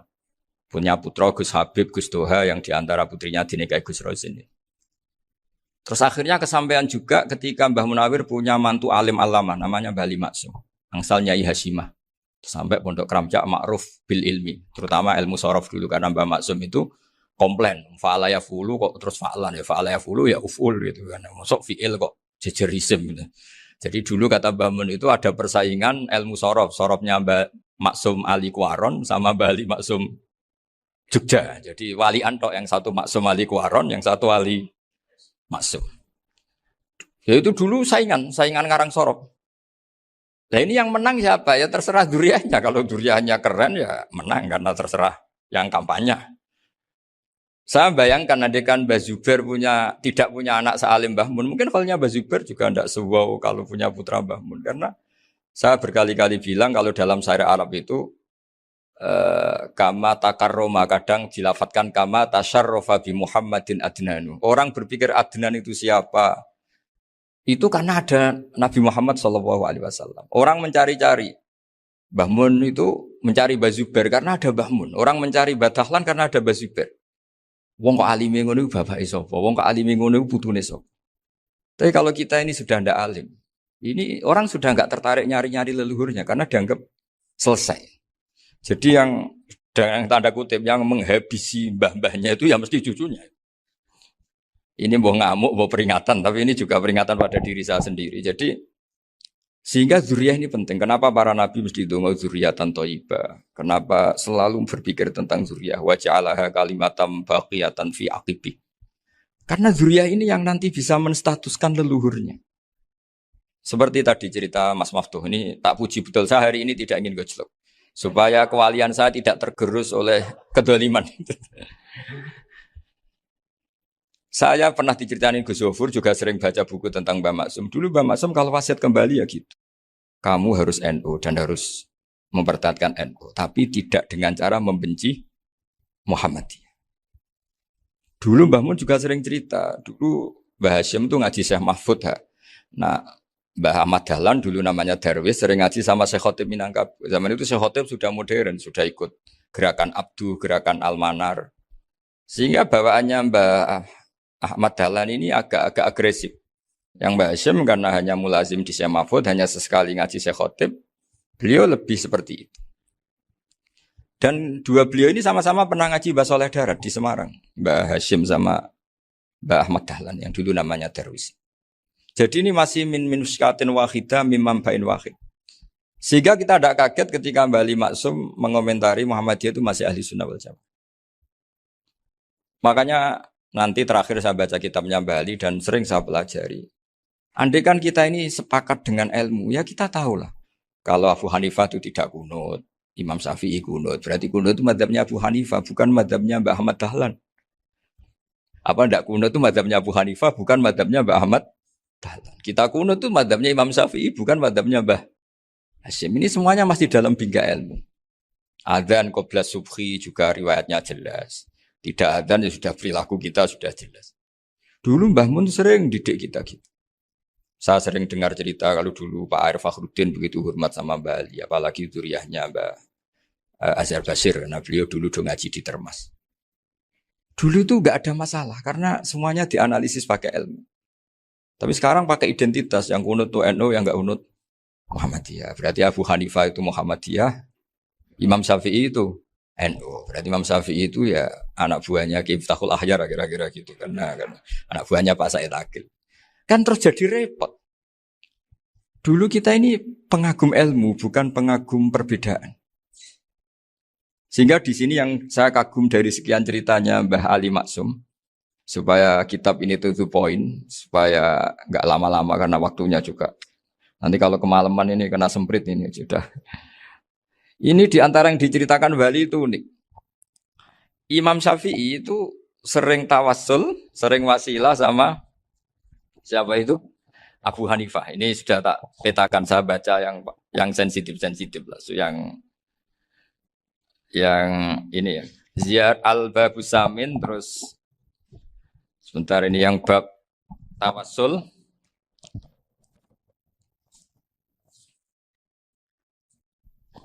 Ini di sini halaman 90, mungkin santri-santri kerabat bisa ngecek lagi di kitab Hujatul Ahli Sunnah. Ketika cerita tawassul, di antara yang diceritakan Mbah Ali Maksum adalah perilaku ya, bukan sekedar statement tapi apa? Perilaku. Perilakunya Imam Syafi'i atau ahwalnya kalau bahasa halusnya, yang selalu ke makamnya Abu Hanifah untuk tawassul. Padahal Imam Syafi'i itu orang yang secara ilmu sering kritik Abu Hanifah. Jadi ini saya baca ini di halaman 100, jadi tawasul mulai halaman 9 berapa ini? Sampai halaman ini yang Qala sami'tu Syafi'iyya yaqul inni la atabarraku bi Abi Hanifah wa aji'u ila qabri fi kulli yaumin za'iran. Fa idza uridat li hajatun shallaitu rak'atain halaman 100 waji'tu wa sa'altu wa ta'ala al hajat indahu fama tab'udu anni hatta tuqda. Kanal Imam Syafi'i ayyama huwa bi Baghdad yatawassalu bil Imam Abi Hanifah yaji'u ila dorihi fayusallimu alaihi wa yatawassalu ila Allah bihi fi qada'i hajati. Terus wa yatawassalu Imam Ahmad bi Imamin Syafi'i. Jadi di antara yang diceritakan Mbah Ali Maksum itu betapa Imam Syafi'i yang terkenal sering mengkritik Abu Hanifah dalam tatanan fikih karena beliau tidak percaya ada istihsan. Abu Hanifah berpendapat adanya istihsan dan kita tahu lah ikhtilafu Syafi'i wa Abu Hanifah itu besar sekali. Tapi beliau itu tahu Abu Hanifah itu orang yang sangat soleh. Abu Hanifah itu kalau ketemu sama orang yang utang beliau itu yang lari bukan yang utang Abu Hanifah. Karena takut orangnya itu izin. Jadi kalau ketemu yang utang di jalan itu yang sembunyi itu Abu Hanifah. Kenapa engkau sembunyi? Ada yang utang saya lewat, nanti orangnya malu. Jadi setingkat Robi'ah Adawiyah itu beliau di rumah ada maling itu sembunyi. Ditanya kenapa engkau sembunyi? Malu, gak ada yang dimaling. Malu sama malingnya karena serumah itu gak ada barang yang layak dicolong itu. Itu Rabi'ah sampai dia sembunyi. Itu yang bisa niru itu Abu Hanifah. Jadi wali-wali besar ini ternyata saling menghormati dan saling tawassul. Nah saya berharap tawassul ini bukan sekedar perilaku sosial, tapi memang ada sanadnya. Sehingga terus diceritakan Bali di sini dulu istaqa Umar bil Abbas. Kata siapa tawassul harus dengan Rasulullah SAW? Dulu istaqa Umar bil Abbas. Sayyidina Umar itu tawassul istisqa dengan Sayyid Abbas. Padahal kita tahu Sayyid Abbas ini tidak nabi. Terus beliau cerita sampai Imam Syafi'i tawassul sama Abi Hanifah. Sehingga gak ada perdebatan itu kan Umar. Kalau Umar kan ada jaminan boleh diikuti karena beliau sahabat. Bali cerita tentang Imam Syafi'i yang tawassul dengan Abu Hanifah. Seargumentatif itu. Sehingga ada cerita dalam sebuah tafsir. Ya saya ulang lagi ada cerita di sebuah tafsir. Kenapa Nabi Musa ditanya Allah wa matilka biyaminika ya Musa? Ma'ana wa ta'ala a'lam. Tentu Allah sangat tahu yang dibawa Musa itu apa. Karena Allah tahu Nabi Musa itu grogi. Orang dipanggil Bali Maksum pasti grogi. Santri dipanggil Bahmun pasti grogi. Kenangan saya setiap dipanggil Bahmun ya mesti tanya. Yang ringan-ringan. Wis sarapan ya. Harung sarapan ya sarapan. Pas sarapan ya kan. Tanduk mangan sing enak. Orang santri atau mangan enak. Ya tidak pernah ngomong yang penting. Ngendikan yang penting. Nah karena Nabi Musa ini grogi. Ini sebagian tafsir. Itu ditanya yang ringan, saku iku nggawa apa? Karena pertanyaannya ringan, Nabi Musa juga ringan. Ya Nabi Musa itu sampai lali iku pangeran sing ya'lamu sirra wa akhfa. Diterangno. Niki tongkat Gusti. Gunane kathah Gusti tongkat iki. Qala ya aso ya atawakkau 'alaiha wa ahusyu biha 'ala ghanami wal ya fiha ma'arif ukhra. Oh tongkat Gusti niki penting mesti. Nggih nak nggih macam-macam lah Gusti. Atawakkau 'alaiha wa ahusyu biha 'ala ghanami kangge menghalokan wal. Masih terang terakhir dan yang lain-lain Gusti wal ya fiha ma'arifu ukhra. Sehingga akhirnya rileks. Karena Nabi Musa terus ngerti. Ternyata ketemu pangeran itu gak seserem yang saya bayangkan gitu. Pertanyaannya ringan. Itu ada ilmunya. Tapi cerita ini yang versi tafsir ini tidak yang seperti di Manaqibul Ghazali. Di beberapa kitab tentang Manaqibul Ghazali diceritakan di alam roh Nabi Muhammad SAW itu yubahi bi ummati. Saking yubahinya sampai ngendikan ulama ummati ke anbiya Bani Israel. Ulama umatku itu pinternya atau statusnya itu mirip-mirip lah. Kaf itu ya mirip-mirip lah. Mirip-mirip kayak ulamanya nabinya Bani Israel. Akhirnya Nabi Musa itu tersinggung sekali. Bagaimana mungkin ulama disamakan dengan apa? Nabi. Sehebat-hebatnya ulama itu kan tidak akan yabluhu darajatan nubuwah atau yartaqi ila darajatin nubuwah. Itu akhirnya ya kalau kamu nggak percaya panggil. Yang dipanggil Imam Ghazali. Ya Nabi Muhammad juga gak mau kalah gitu. Kalau manggil ulama RT ya kalah keok. Akhirnya Imam Ghazali datang, ditanya sama Musa, Mas Muka, nama kamu siapa? Ana Muhammad bin Muhammad Al-Ghazali At-Tusi Asy-Syafi'i. Itu disebut panjang sih. Nabi Musa guyu-guyu. Kamu ulama kok ngomong yang gak penting. Ditanya namanya kok penjelasannya sepanjang itu. Dianggap itu satu kesalahan. Masa tanyanya nama kok ditanya. Jawabnya Muhammad bin Muhammad Al-Ghazali At-Tusi Asy-Syafi'i. Kepanjangan itu. Ketika Nabi Musa agak mencibir, agak gimana itu terus. Jadi Imam Ghazali, kalau ini masalah, lebih masalah jenengan. Apa itu? Yang tanya jenengan tuh Allah ya alamu sirra wa akhfa. Dan Allah hanya tanya wa ma tilka biyaminika ya Musa. Harusnya jenengan jawab aso ya titik, bukan kepanjangan. Atawakkau alaiha wa syubha itu kepanjangan. Allah tanya yang di bawah kamu itu apa? Yang di tangan kamu. Harusnya jawabnya hanya aso ya. Tapi kenapa penjelasannya sepanjang itu? Sampai terakhir waliya fiha ma'aribu ukhra. Terus pinter tenan kayak gitu. Terus ada Nabi Musa terus bilang, ya pinter tenan aja gitu. Padahal kita tidak pernah GR seperti itu kan kebetulan Imam Ghazali. Gitu. Kalau yang lain mungkin ya keok lah kira-kira gitu. Tapi ini cerita dalam khazanah keilmuan. Benar yang dikatakan Gus Zofur. Saya termasuk orang yang pernah mondok Lirboyo Pasanan. Jadi setelah saya disuruh nemani Gus Kamil, tahun berikutnya Gus jenengan disuruh. Pokoknya anakku bosak ulan lah kudu tahu mondok Lirboyo. Biar aku tahu ngaji Wakarim. Terus yang disuruh Baturi Gus Kamil itu saya. Jadi saya pernah 1 bulan tuh di Lirboyo. Karena saya ini santri beling ya, kontraknya pokoknya penting ziarah Bakarim. Biasanya nggak pernah ngaji ya, pokoknya ngerbar ngisa. Ziarah ya sudah. Ngaji subuh ingat saya sama Gus Imam. Itu dari 17 hari ingat saya ngaji 2 kali. Tapi kalau ziarah ke Bakarim sudah lupa jumlahnya karena memang kontraknya disuruh ziarah. Sampai seperti itu. Dan saking senengnya bangun sama Bakarim sama masih ingat. Ngamplopi salam template itu masih ingat untuk Gus Anwar, untuk Gus Imam, untuk Gus Kafabi, termasuk untuk Gus Maksum. Itu malam-malam saya dijak ngamplopin. Zaman itu saya masih ingat selawewu. Zaman itu kos 1 bulan itu 13.000. Jadi kira-kira kalau 25.000 itu untuk kos 2 bulan. Jadi saya krusnya itu pakai kos. Saya masih ingat Mondok Sarang itu kos 1 bulan 13.000.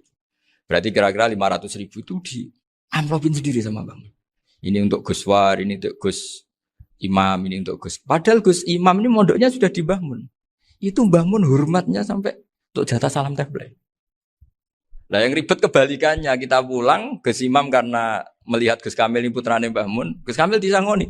Saya juga disangoni karena Gus Imam dulu ngaji juga sama Pak D saya. Sama keluarga saya. Itu kata Gus Kamil setelah keluar, mau kamu nih gua abal, boten berarti gua aku. Karena ini penting. Ini kalau sampai dianggap tukar guling, ribet deh. Jadi ditakwil sendiri lah. Mau kamu nih gua abal ya, boten wis, yes berarti halal. Tapi sama Mbah Mun ya ditanya. Ditanyanya bukan apa karena untuk meneruskan tradisi bahwa kalau kiai ketemu itu ya saling memberi hadiah, saling itu sudah fakat dimubeni adena sebakum apa? Sedekah. Sehingga ketika Kapya ini punya Bali Maksum Alim Allamah, kemudian melahirkan murid-murid yang juga ipar kayak Mbak Warsun bisa ngarang apa Kamus Al-Munawwir, Pak Bik juga punya karangan Kamus Al-Mu'asir. Saya itu punya semua. Karena ini adalah buah dari bahwa kita ini tidak kalah sama produk-produk yang di sana. Bahwa produk di kita ini sudah cukup untuk mengantarkan orang menjadi alim alam. Dulu Mbak Zubair ke Mekah ya sudah alim alam. Gus Zofur ke Al-Azhar sudah alim. Semua teman-teman kita ke Mekah itu sudah alim semua. Padahal produk mondoknya ya tadi. Mau digojlok kiai ini, terus mangkel be keamanan biasanya. Biasanya musuh besar pondok itu keamanan. Jadi bukan berarti gojlok ibunya Gus Maftuh enggak. Biasanya keamanan itu musuhnya apa? Banyak. Itu tradisi keilmuan itu harus dijaga dengan hujjah dan dengan tadwin, dengan pembukuan.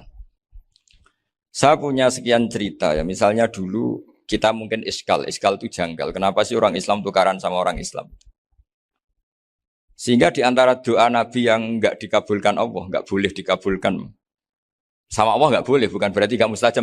Redaksinya famana aniha, memang enggak boleh. Redaksinya bukan falam yastajib lahu tapi famana aniha. Di Al-Marrah As-Salisa ini Nabi dilarang, yaitu melarang umat Islam itu jangan sampai tukaran sama umat Islam sendiri. Itu kata Allah Ya ndak bisa kata Allah, kalau itu tidak saya kabulkan. Itu dulu guru-guru kita nyontohkan sederhana. Kira-kira kalau saya tukaran wek Gus Zofuru, Mbah Mun luwih ikhlas dibanding ditukari wong liya. Nak ono kakak ditabuk adik, wong tua luwih ikhlas dibanding ditabuk tonggo. Barokahnya membaca kita lebih mentoleransi. Kalau ada Mbah Hashim dikritik Mbah Fakih Mas Kumambang, kita ikhlas itu. Tidak dikritik guru PAUD, itu kan. Atau dikritik orang-orang yang nggak bisa ngaji. Artinya ternyata keliru kita bilang kiai kok tukaran. Justru bagus kiai tukaran. Dibanding kiai dikritik guru PAUD atau dikritik orang-orang yang nggak bisa baca kitab. Akhirnya barokahnya baca kita menjadi tahu. Dulu Mbah Mun sering cerita, ini masih cerita silsilah ya. Jadi Mbah Ali Maksum tadi kita tahu di antara guru besarnya Mbah Ali Maksum tentu Mbah Mahfud Termas. Beliau adalah adik dari Kiai Mahfud Termas. Mbah Dimyati ini adik Kiai Mahfud Termas. Itu punya saudara namanya Abdul Razak, juga punya saudara namanya Dahlan. Itu yang membawa Thariqah Syadziliyah di Solo Raya. Yang sekarang alhamdulillah diteruskan Gus Wafi. Dulu di antara pesannya Mbah Mun ke saya, hak Wafi kandani kon ziarah ning Mbah Dimyati. Mergo Thariqah Syadziliyah dulu itu yang bawa keluarganya Mbah Dimyati. Jadi semuanya ini masih dzurriyyatan ba'duha min ba'd. Nah pesan saya karena tadi Mbah Munawir yang termasuk orang pertama yang bawa Quran, bawa Qiraah Sabah. Kenapa saya bilang termasuk? Karena kalau bilang paling pertama ini nanti butuh data. Dan itu agak kerepotan lah. Tapi yang jelas mimman istahara lah. Mimman istahara yang membawa Sabah ke sini itu adalah Mbah Munawir. Terus beliau ngajarkan diantaranya ke Mbak Arwani, pakai kitab Satibi, pakai kitab Nazmus Satibi. Terus Nazmus Satibi itu diteruskan oleh Mbak Arwani, ditulis. Yang nulis dulu Mbak Dola Salam. Bapak saya itu murid Mbak Dola. Dulu Mbak Dola sebelum ke Mbak Arwani ngaji sama Ki Said di Sampang. Bapak saya sebelum ngaji di Mbak Dola sudah hafal Quran lewat buyut saya sendiri namanya Ki Zubaidi. Yang Ki Zubaidi akhirnya jadi menantunya Mbak Ahmad Su'eb. Jadi buyut saya kandung ini namanya Sofia, itu angsal keluarga Lasem yang adiknya. Sofia ini punya adik Badiah yang jadi ibunya Ki Sahal. Terus Ki Sahal punya Mbak Yu namanya Muzayanah, punya di Garwo Ki Mansur punya anak Gus Qayyum. Jadi dulu ibu saya, ibunya Gus Sofur, ibunya Pak Maftu itu semuanya di Lasem. Karena saya dari keluarga Gen ya Lasem, dari keluarga sanad guru ya Lasem. Tapi Lasem Bahdawi itu dulu ngajinya di Mbah Umar Harun di Sarang. Mbah Umar Harun ini menangi Sayyid Ahmad Zaini Dahlan. Sayyid Ahmad Zaini Dahlan ini punya cucu keempat yang hidup di Sedan. Terus makamnya di Lasem. Namanya Habib Haidar. Itu yang nulis biografinya Mbah Maksum. Mbah Maksum bukan Bali. Biografinya Mbah Maksum. Itu ditulis oleh Habib Haidar. Namanya Haidar bin Hasan bin Sodaqoh bin Ahmad Zaini Dahlan. Nah, Habib Haidar ini menantunya Sayyid Hamzah Sato. Hamzah Sato itu Hamzah bin Abdullah bin Umar. Itu kakaknya Sayyid Abi Bakar Sato, Sohibul I'anah. Nah Sayyid Umar ini yang dulu ngajari mbahnya Mbah Mun namanya Ahmad bin Su'aib. Nah, di antara ajarannya adalah baca kitab-kitab kecil yang bisa dihafal. Dibawalah ke sarang jadi metode muhafadzah. Tapi kemudian lama-lama oleh pondok itu jadi syarat kenaikan kelas. Dulu gak ada muhafadzah untuk kenaikan kelas ya, supaya orang alim itu harus hafal. Lama-lama dipakai syarat untuk muhafadzah. Jadi semua ini sanad harus kita ingat supaya kita bisa menjaga tradisi. Termasuk tradisi ini kiai seneng jagungan, terus ngomong ra penting. Itu juga sanad. Setahu saya Mbah Mun itu kalau ketemu bapak ya guyon terus. Saya punya kenangan tuh yang dulu agak iskal tuh begini. Ada isu lah, entah isu entah hoax entah apa, ada kaji itu agak beling itu, pokoknya beling lah. Seneng siapa itu, rondo lah apa. Pokoknya beling. Ketika Mbah Mun dilaporin tamu kalau kaji itu beling sama rondo itu, Mbah Mun tanyanya lucu. Lho ayu no cum. Wahyu banget Mbah. Wahyu. Itu bapak juga bakas ayu nih. Dulu saya sekali ini kiai kok bakas wong ayu, bakas budine barang lah kira-kira gitu.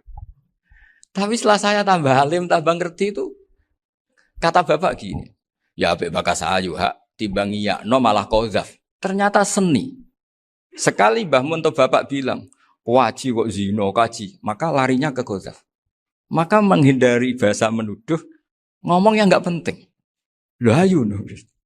Jadi kiai dulu tuh orang sok suci tapi dia menghindari hal-hal yang jadi punya seni untuk ngelola kehidupan. Orang bermalam-malam jagungan sama teman asik itu kan perlawanan terhadap nafsu kita, syahwat kita untuk mungkin nikmati dugem di bar atau di tempat-tempat maksiat. Itu setan di Indonesia tuh kakuati sama Ki Jawa. Orang supaya nggak tertarik maksiat itu Ki Jawa cukup ketemu kancane masak terong guyon, gejolok-gejolokan zaman mondok, sewengi lulus sangka maksiat. Bar wis tutup. Perlawanannya sederhana, nggak pakai tahajud, nggak pakai wiridan. Karena Ki Jawa juga kalau rapati potongan ahli ibadah gitu. Itu jagungan. Gitu.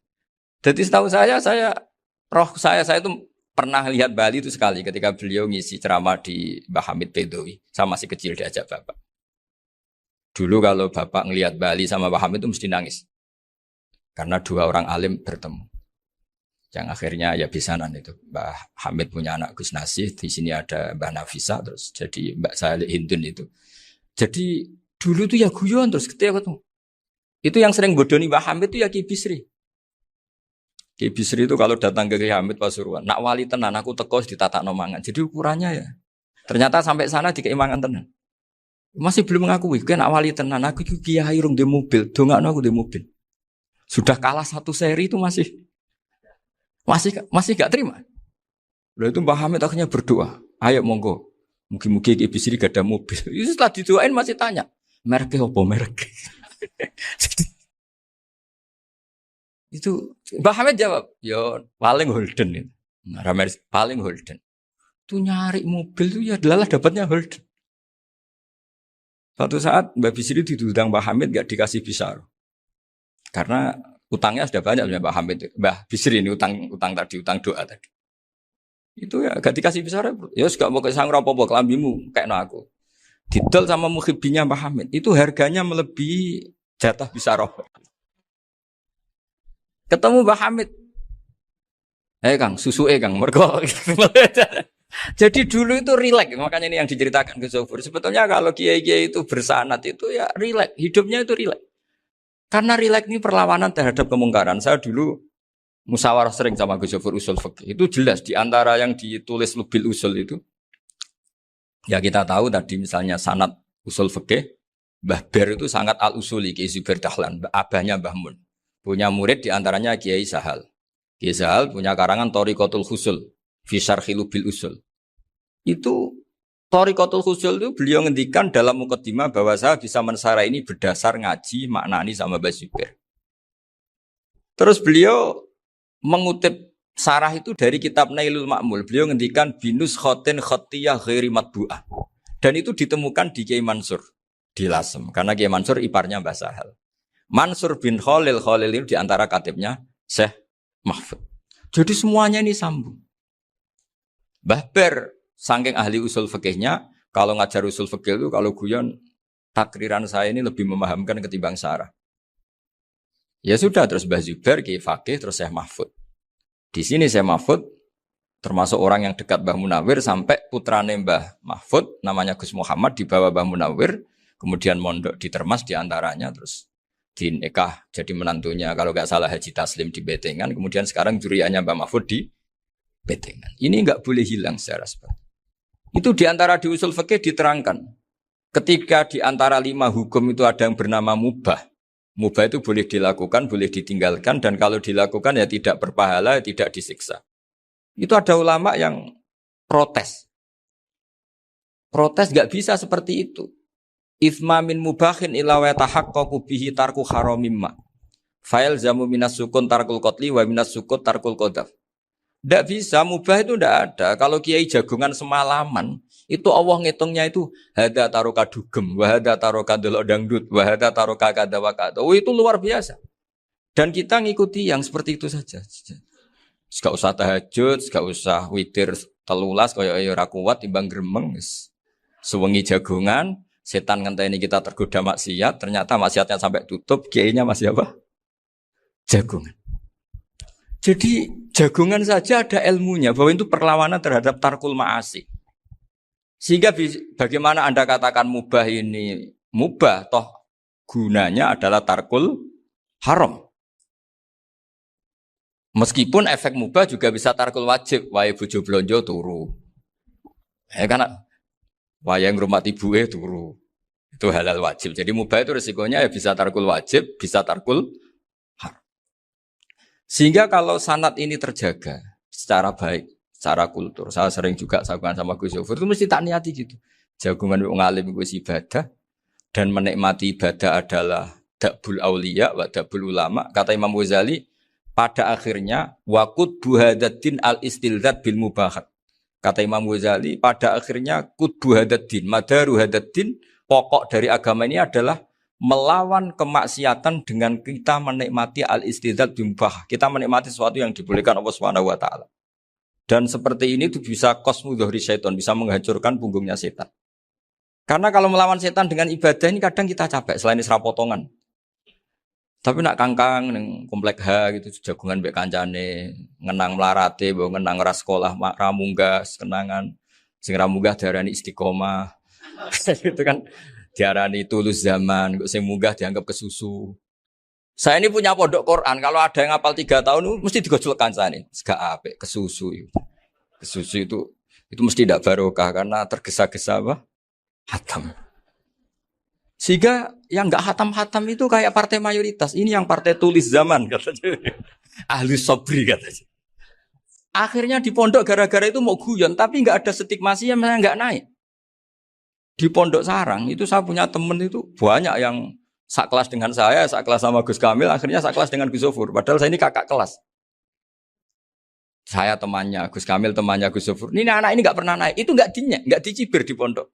Karena guyonan tadi. Guyonan bahwa ini bagian dari bentuk apa? Istiqomah. Nanti yang goblok juga tenang. Karena kiainya cerita, kadang santri goblok ya barokah. Di sini pondok akeh santri ora tau sinau ning omah dadi kiai gede. Selalu kiainya tuh cerita seperti itu. Akhirnya sing goblok ya bangga dengan kegoblokannya.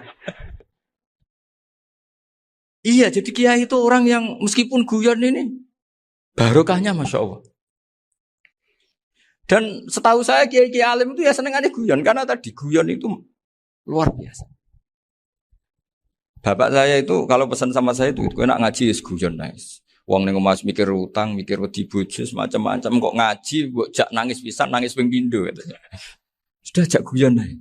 Paling gak lali. Dan beliau punya dalil kul bi fadlillah bi rahmati fa bidzalika falyafrah. Jadi jangan sampai orang ini farah bil maksiyat, jangan sampai orang itu. Dan ini yang saya kenang dari sekian cerita murid Bali. Mbah Ali Maksum ya senangane guyon. Gojlok-gojlokan mbek santri guyon. Ini saya maklumatkan ke semua santri beliau bahwa ini bukan sekedar guyon, tapi al-istildzat bil mubahat. Ini adalah perlawanan terhadap setan karena banyak orang bisa senang tuh kalau nunggu maksiat. Ini bisa senang dengan sesuatu yang tidak maksiat. Itu kayak apa hebatnya? Makanya Nabi itu kalau ketemu sahabat ya sering ngendikan yang ringan-ringan. Ya Umar ma'afalan duher jong mana piye ijek. Kalau ketemu anak kecil ya.